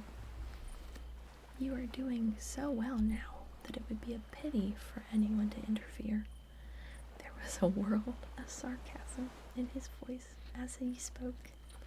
If you will let me know how your investigations go, he continued. Page turn. I shall be happy to give you any help I can. In the meantime, I should like to speak to the constable who found the body. Can you give me his name and address? Lestrade glanced at his notebook. Yeah, I think my ears are cute. John Rance, he said. He is off duty now. You will find him at 46 Audley Court, Kennington Park Gate. Holmes took a note of the address. Come along, doctor, he said. We shall go and look him up. I'll tell you one thing which may help you in the case, he continued, turning to the two detectives. There has been murder done, and the murderer was a man. He was more than 6 feet high, was in the prime of life, had small feet for his height, wore coarse, square-toed boots and smoked a Trichinopoly cigar. He came here with his victim in a four-wheeled cab, which was drawn by a horse with 3 old shoes and 1 new one on his off foreleg. In all probability, the murderer had a florid face, and the fingernails of his right hand were remarkably long. These are only a few indications, but they may assist you. Sherlock! Sherlock! What the heck? How do you know all this? Sherlock is crazy. He's goated. This is awful. What the heck? No one would ever beat him. He's so good. Oh, hi, Anthony. Thank you for the follow. What do you mean? How do you describe this movement? Like for me, so when I blink, my ears and my fins move, if that's what you're meaning. Lestrade and Gregson glanced at each other with an incredulous smile. If this man was murdered, how was it done? Asked the former. Poison. Ah, Sherlock would know. He's so good at poison, said Sherlock Holmes curtly, and strode off. One other thing, Lestrade, he added, turning around at the door. Rache is the German for revenge. So don't lose your time looking for Miss Rachel. Oh, Sherlock, bro. Sherlock is smoking their asses. With which Parthian shot, he walked away, leaving the 2 rivals open-mouthed behind him. Oh, wow. That was the end of chapter 3. I did not know Sherlock was so sassy. This is fun. Yapping is like another term for talking. Yap. I don't know if that's what you mean, Elle. Chapter 4. What John Rance had to tell. It was 1 o'clock when we left number 3, Lauriston Gardens. Sherlock Holmes led me to the nearest telegraph office, whence he dispatched a long telegram. He then hailed a cab and ordered the driver to take us to the address given to us by Lestrade. There was nothing like first-hand evidence, he remarked. As a matter of fact, my mind is entirely made up upon the case, but still, we may as well learn all that it is to be learned. You amaze me, Holmes, said I. Surely you are not as sure as you pretend to be of all those particulars with which you gave. There's no room for a mistake, he answered. The very first thing which I observed on arriving was that there was a cab that had made 2 ruts with its wheels close to the curb. Now, up to last night, we have had no rain for a week, so that those wheels, which left such a deep impression, must have been there during the night. There were the marks of the horse's hooves, too, the outline of which was far more clearly cut than that of the other 3, showing that that was a new shoe. Since the cab was there after the rain began, and was not there at any time during the morning, I have Gregson's word for that. It follows that it must have been there during the night, and therefore that it brought those 2 individuals to the house. Side by side. Oh, like when they go down, yeah? I don't know. I don't know what you could call that.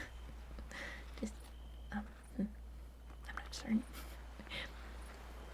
That seems simple enough, said I. But how about the other man's height?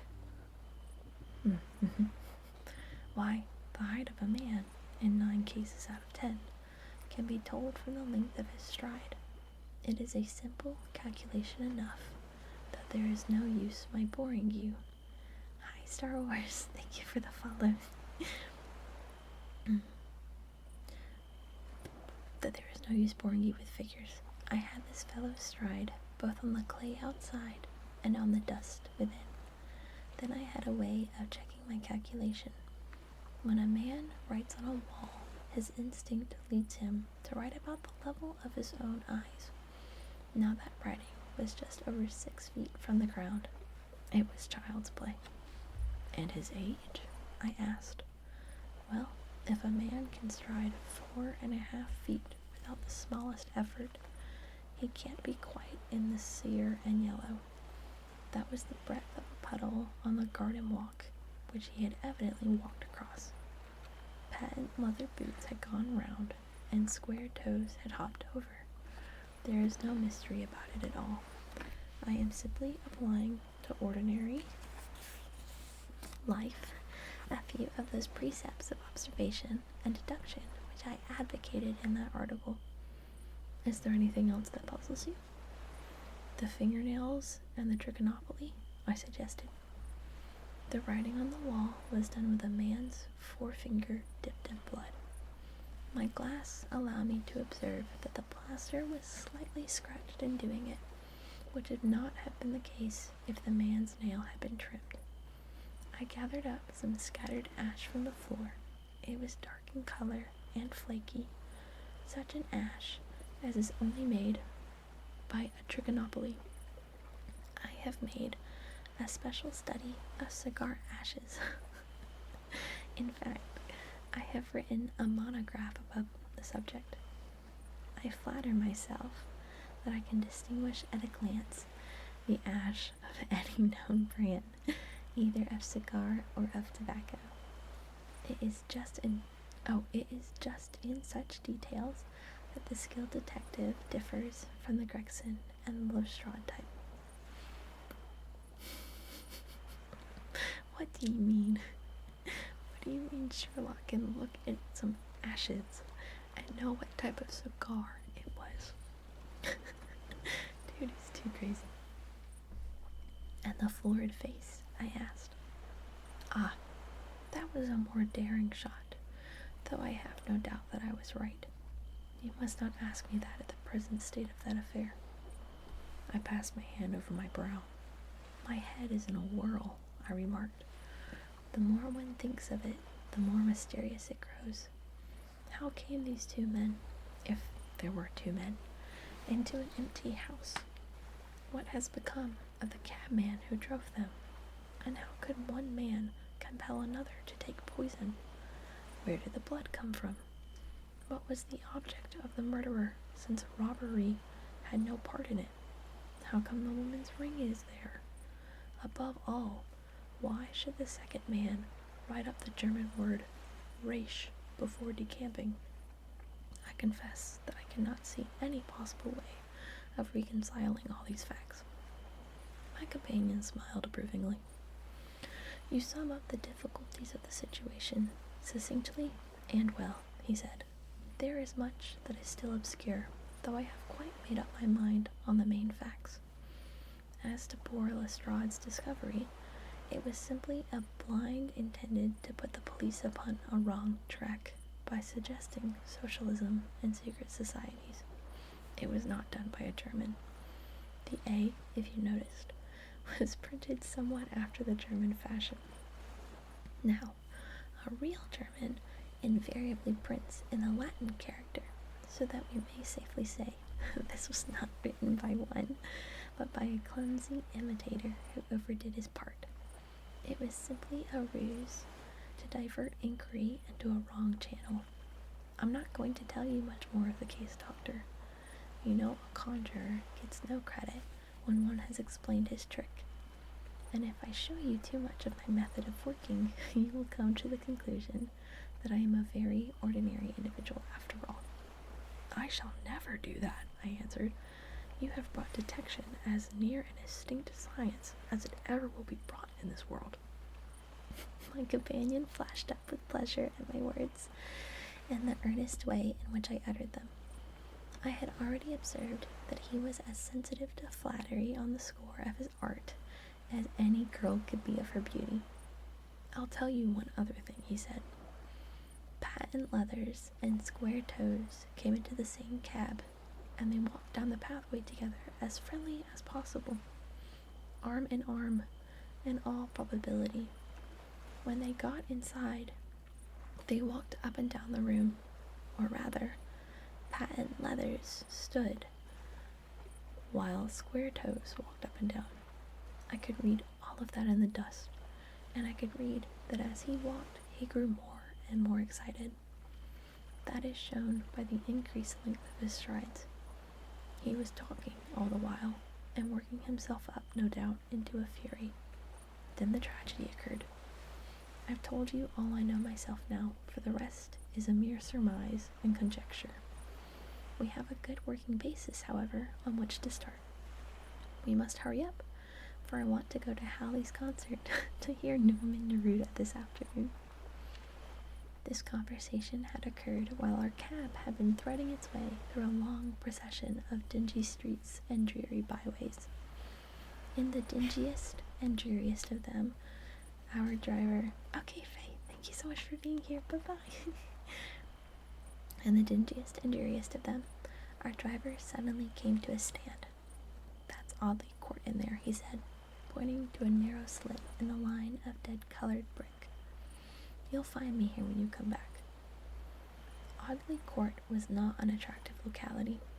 The narrow passage led us into a quadrangle paved with flags and lined with sordid dwellings. We picked our way among groups of dirty children and through lines of discolored linen until we came to number 46, the door of which was decorated with a small slip of brass on which the name Rance was engraved. On enquiry, we found that the constable was in bed, and we were shown into a little front parlor to await his coming. He appeared presently, looking a little irritable at being disturbed in his slumbers. I made my report at the office, he said. Holmes took a half-sovereign from his pocket and played with it pensively. We thought that we should like to hear it from your own lips, he said.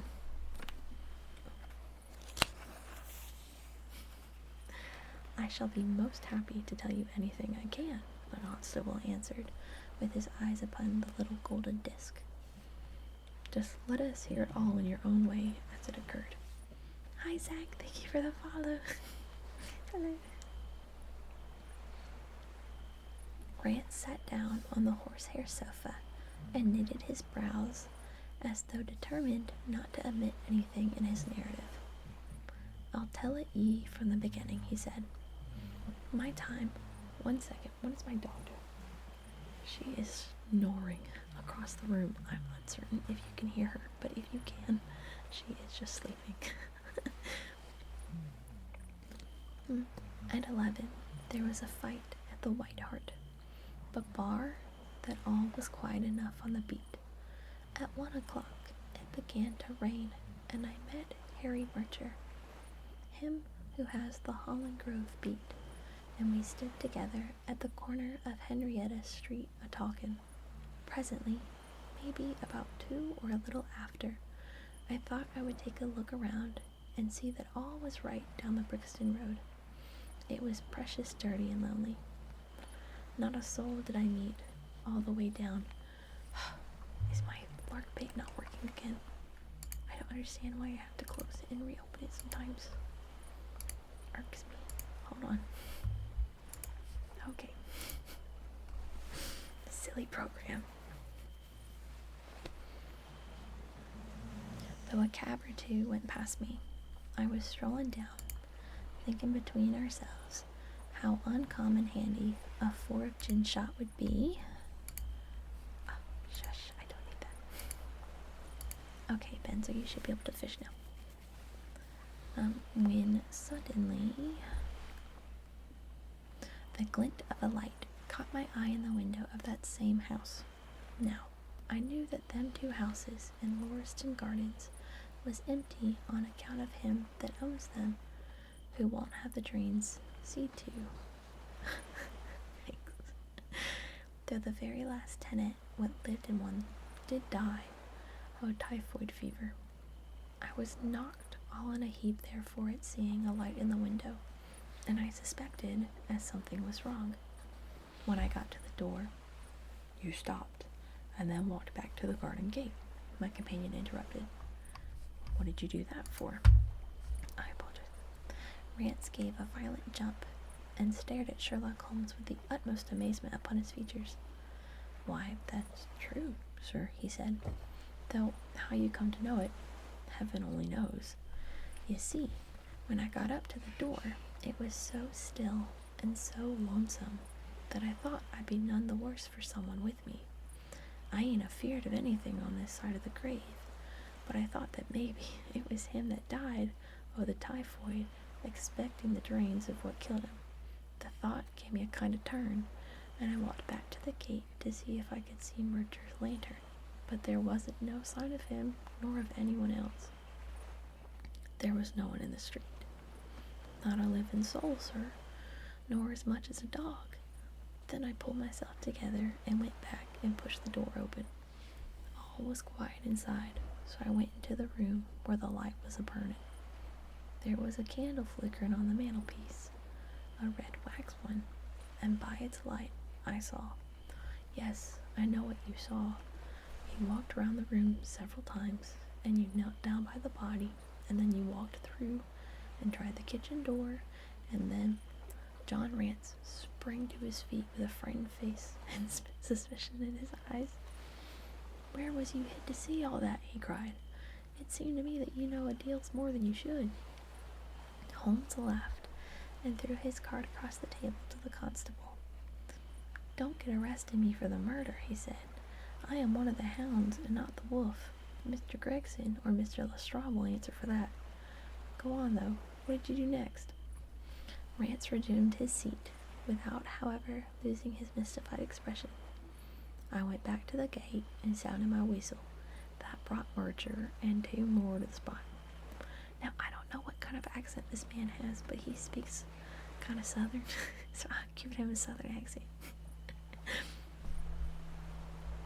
Oh, hi, Tiny. Thank you for the follow. Thank you.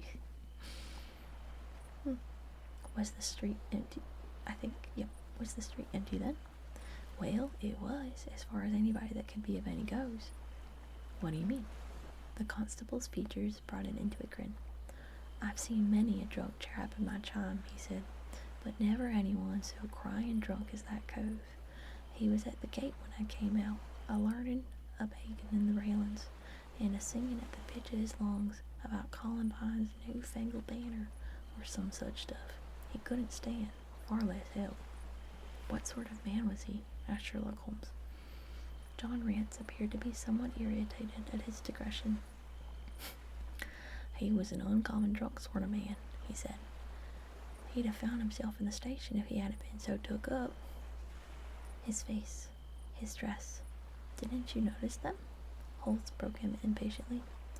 I should think I did notice them, seeing that I had to prop him up. Me and Murcher between us.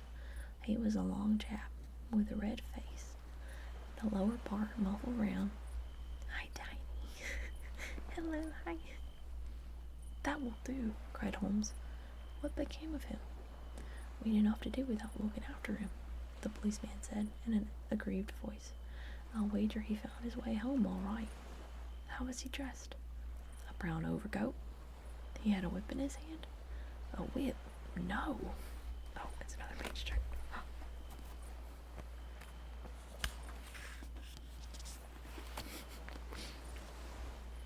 He must have left it behind, muttered my companion. You didn't happen to see or hear a cab after that? No. There's a half-sovereign for you, my companion said, standing up and taking his hat. I am afraid, Rance, that you will never rise in the force. Oh my God, Sherlock. OMG, he's awful. What the heck? That hat of yours should be for use as well as an ornament. You might have gained your sergeant's stripes last night. The man whom you held in your hands is the man who holds the clue of this mystery and whom we are seeking. There is no use of arguing about it now. I tell you that it is so. Come along, Doctor. We started off for the cab together, leaving our informant incredulous, but obviously uncomfortable. The blundering fool, Holmes said bitterly as we drove back to our lodgings. Just to think of his having such an incomparable bit of luck and not taking advantage of it. I am rather in the dark still. Is it true that the description of this man tallies with your idea of the second party in the mystery? But why should he come back to the house after leaving it? That is not the way of criminals. The ring, man, the ring. That was what he came back for. Oh. If we have no other way of catching him, we can always bait our line with the ring. I shall have him, Doctor. I'll lay you 2 to 1 that I have him. I must thank you for it all. I might not have gone but for you, and so have missed the finest study I ever came across. A study in Scarlet, eh? Why shouldn't we use a little art jargon? There's the scarlet thread of murder running through the colorless skein of life, and our duty is to unravel it and isolate it and expose every inch of it. And now for lunch. And then for Norman Neruda. Her attack and her bowing are splendid. What's that little thing of Chopin she plays so magnificently? Tra-la-la, leer-leer-lay. Leaning back in the cab, this amateur bloodhound caroled away like a lark while I meditated upon the many-sidedness of the human mind. Okay, that's the end of chapter 4. Sherlock is awful. Like, he's great, but like, what the heck, bro? Alright, chapter 5. I think this will be the last chapter that we read for tonight, and then we'll start up and read some more tomorrow. Chapter 5. Our advertisement brings a visitor. Our morning's excursions had been too much for my weak health, and I was tired out in the afternoon. After Holmes' departure for the concert, I lay down upon the sofa and endeavored to get a couple of hours' sleep. It was a useless attempt. My mind had been too much excited by all that had occurred, and the strangest fancies and surmises crowded into it. Every time that I closed my eyes, I saw before me the distorted but baboon-like countenance of the murdered man. So sinister was the impression which that face had produced upon me that I found it difficult to feel anything but gratitude for him who had removed its owner from the world.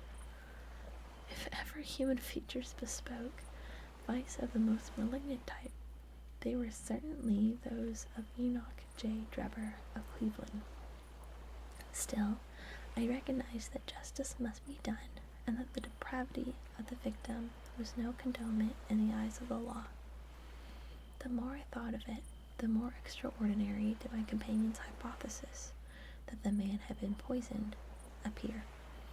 I remembered how he had sniffed his lips, and had no doubt that he had detected something which had given rise to the idea. Then again, if not poison, what had caused the man's death, since there was neither wound nor marks of strangulation? But on the other hand, whose blood was that which lay so thickly upon the floor? There were no signs of a struggle, nor had the victim any weapon with which he might have wounded an antagonist. As long as these questions were unsolved, I felt that sleep would be no easy matter, either for Holmes or myself. His quiet, self-confident manner convinced me that he had already formed a theory which explained all the facts, though what it was, I could not for an instant conjecture. He was very late in returning, so late that I knew that the concert could not have detained him all the time. Dinner was on the table before he appeared. It was magnificent, he said, as he took his seat. Do you remember what Darwin says about music? He claims that the power of producing and appreciating it existed among the human race long before the power of speech was arrived at. Perhaps that is why we are so subtly influenced by it. There are vague memories in our soul of those misty centuries when the world was in its childhood. That's rather a broad idea, I remarked. One's ideas must be as broad as nature if they are to interpret nature, he said. What's the matter? You're not looking quite like yourself. This Brixton Road affair has upset you. To tell you the truth, it has, I said. I ought to be more case-hardened after my Afghan experiences. I saw my own comrades hacked to pieces at my wand without losing my nerve. I could understand. There is a mystery about this which stimulates the imagination. Where there is no imagination, there is no horror. Have you seen the evening paper? No. It gives a fairly good account of the affair. It does not mention the fact that when the man was raised up, a woman's wedding ring fell upon the floor. It's just as well that it does not. Why? Look at this advertisement, he answered. I had one sent to every paper this morning, immediately after the affair. He threw the paper across to me, and I glanced at the place indicated. It was the first announcement in the Found column. In Brixton Road this morning, it ran, a plain gold wedding ring found in the roadway between the White Hart Tavern and Holland Grove. Apply Dr. Watson, 221B, Baker Street, between 8 and 9 this evening. Excuse me using your name, he said. If I used my own, some of these dunderheads would recognize it and want to meddle in the affair. That is all right, I answered, but supposing anyone applies, I have no ring. Oh yes, you have, said he, handing me one. This will do very well. It is almost a facsimile. And what do you expect will answer this advertisement? Why, the man in the brown coat, our florid friend with the square toes. If he does not come himself, he will send an accomplice. Would he not consider it as too dangerous? Not at all. If my view of the case is correct, and I have every reason to believe that it is, this man would rather risk anything than lose the ring. According to my notion, he dropped it while stooping over Trevor's body and did not miss it at the time. After leaving the house, he discovered his loss and hurried back, but found the police already in possession, owing to his own folly in leaving the candle burning. He had to pretend to be drunk in order to allay the suspicion which might have been aroused by his appearance at the gate. Now put yourself in that man's place. On thinking the matter over, it must have occurred to him that it was possible that he had lost the ring in the road after leaving the house. What would he do then? He would eagerly look out for the evening papers in the hopes of seeing it among the articles found. His eye, of course, would light upon this. He would be overjoyed. Why should he fear a trap? There was no reason in his eyes why the finding of the ring should be connected with the murder. He would come. He will come. You shall see him within an hour. And then? I asked. Oh, you can leave me to deal with him then. Have you any arms? I have my old service revolver and a few cartridges. You had better clean it and load it. He will be a desperate man, and though I shall take him unawares, it is as well to be ready for anything. I went to my bedroom and followed his advice. When I returned with the pistol, the table had been cleared, and Holmes was engaged in his favorite occupation of scrapping upon his violin. The plot thickens, he said as I entered. I have just had an answer to my American telegram. My view of the case is the correct one. And that is? I asked eagerly. My fiddle would be the better for new strings, he remarked. Put your pistol in your pocket. When the fellow comes, speak to him in an ordinary way. Leave the rest to me. Don't frighten him by looking at him too hard. It is 8 o'clock now, I said, glancing at my watch. Yes, he will probably be here in a few minutes. Open the door slightly. That will do. Now put the key on the inside. Thank you. This is a queer old book I picked up at a stall yesterday. De Jure Inter Gentes, published in Latin at Liege in the Lowlands in 1642. Charles's head was still firm on his shoulder when this little brown-backed volume was struck off. I apologize, I don't know why I said vacuum, but anyways, page 2. Who is the printer? Philip de Croix, whoever he may have been. On the flyleaf, in very faded ink, is written Ex Libris Guillaume White. I wonder who William White was. Some pragmatical 17th century lawyer, I suppose. His writing has a legal twist about it. Here comes our man, I think. As he spoke, there was a sharp ring at the bell. Sherlock Holmes rose softly and moved his chair in the direction of the door. We heard the servant pass along the hall, and the sharp click of the latch as she opened it. "Does Dr. Watson live here?" asked a clear but rather harsh voice. We could not hear the servant's reply, but the door closed, and someone began to ascend the stairs. The footfall was an uncertain and shuffling one.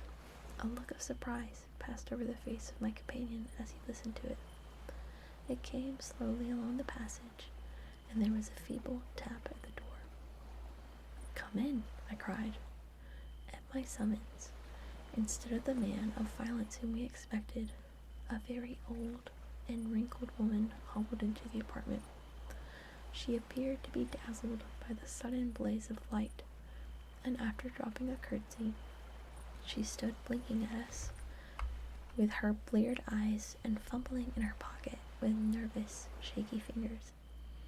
I glanced at my companion, and his face had assumed such a disconsolate expression that it was all I could do to keep my countenance. The old crone drew out an evening paper and pointed at our advertisement. "It's this as has brought me, good gentleman," she said, dropping another curtsy. "A gold wedding ring in the Brixton Road. It belongs to my girl Sally, as she was married only this time 12-month, which her husband is steward aboard a Union boat, and what he'd say if he comes around and finds her without her ring is more than I can think. He being short enough at the best of times, more especially when he has had the drink. If it pleases you, she went to the circus last night along with—" "Is that her ring?" I asked. "The Lord be thanked," cried the old woman. "Sally will be a glad woman this night. That's the ring." "And what may your address be?" I inquired, taking up a pencil.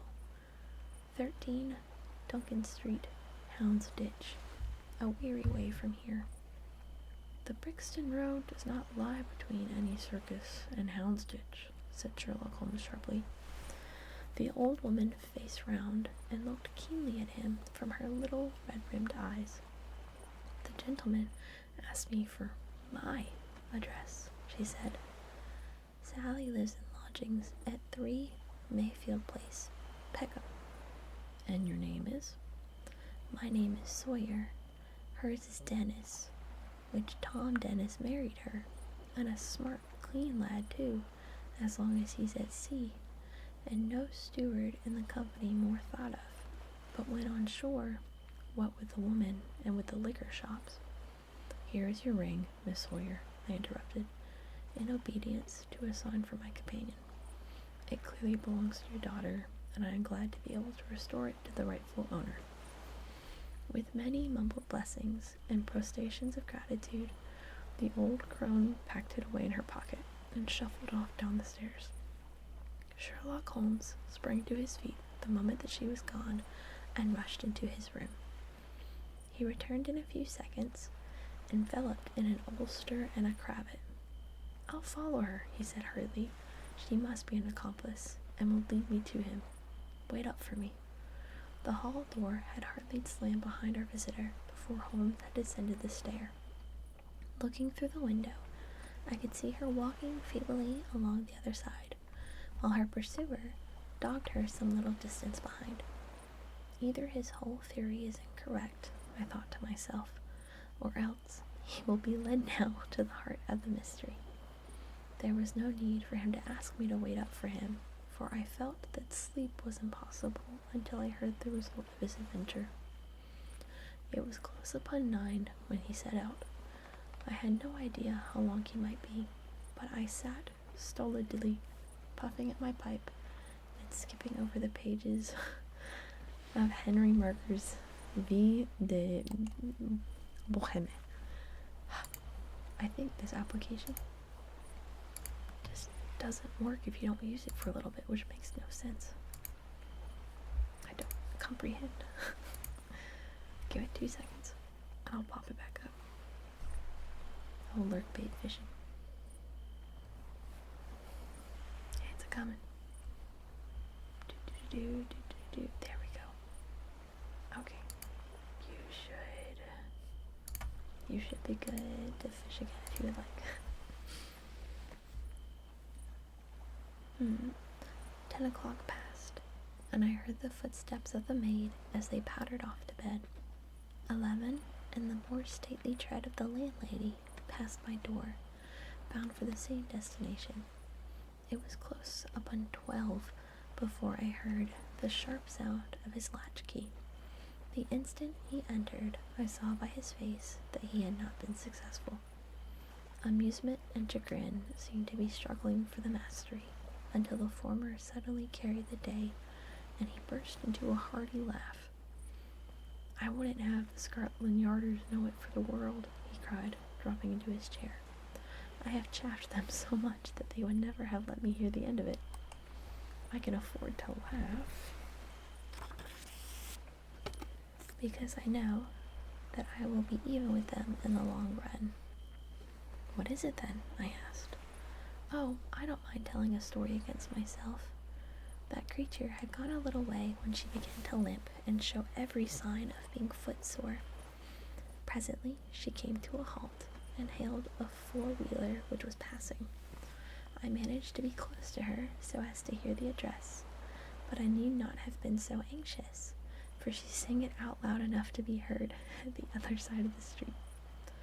'Drive to 13 Duncan Street, Houndsditch,' she cried. This begins to look genuine, I thought, and having seen her safely inside, I perched myself behind. That's an art which every detective should be an expert at. Well, anyway, we rattled, and never drew rein until we reached the street in question. I hopped off before we came to the door, and strolled down the street in an easy, lounging way. I saw the cab pull up. The driver jumped down, and I saw him open the door and stand expectantly. Nothing came out, though. When I reached him, he was groping about frantically in the empty cab, and giving vent to the finest assorted collection of oaths that ever I listened to. There was no sign or trace of his passenger, and I fear it will be some time before he gets his fare. On inquiring at number 13, we found that the house belonged to a respectable paperhanger named Keswick, and that no one of the name, either of Sawyer or Dennis, had ever heard of there. "You don't mean to say," I cried in amusement, that tottering, feeble old woman was about to get out of the cab while it was in motion, without either you or the driver seeing her? "Old woman be damned," said Sherlock Holmes sharply. We were the old woman to be so taken in. It must have been a young man, and an active one too, besides being an incomparable actor.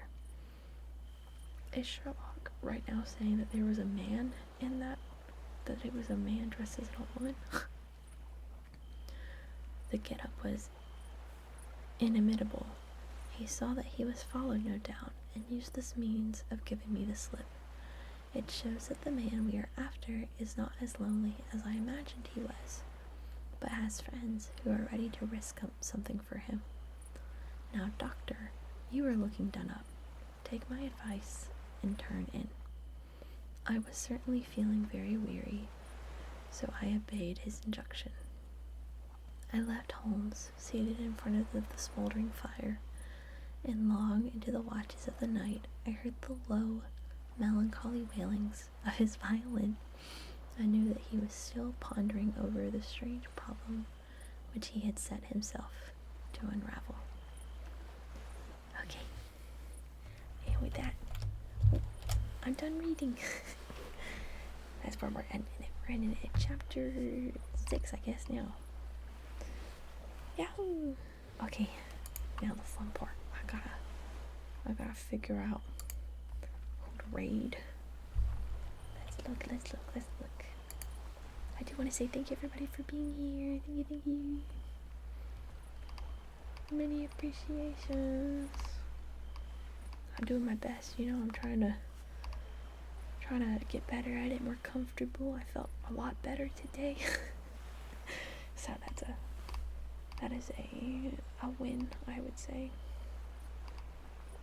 It's so funny. I'm looking for people, and I'm only like the only person I could potentially rate is Kai. I just feel like I've rated her so often. I wanted to share love with someone else, but I'm not really finding anybody else, which is so funny. Well, I found someone. Hold on. Let me see.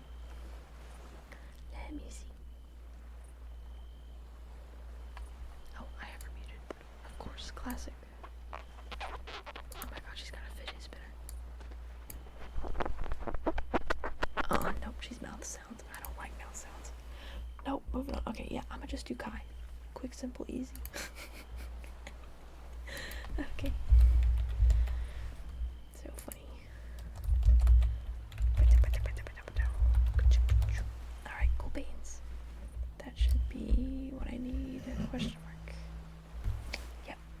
Fantastic. Okay. Once again, everybody, thank you so much for being here. I really appreciate it. Thank you so much. I'll be back tomorrow if you want to tune in then. Otherwise, I'll see you when I see you. Bye bye. Good night. Good night.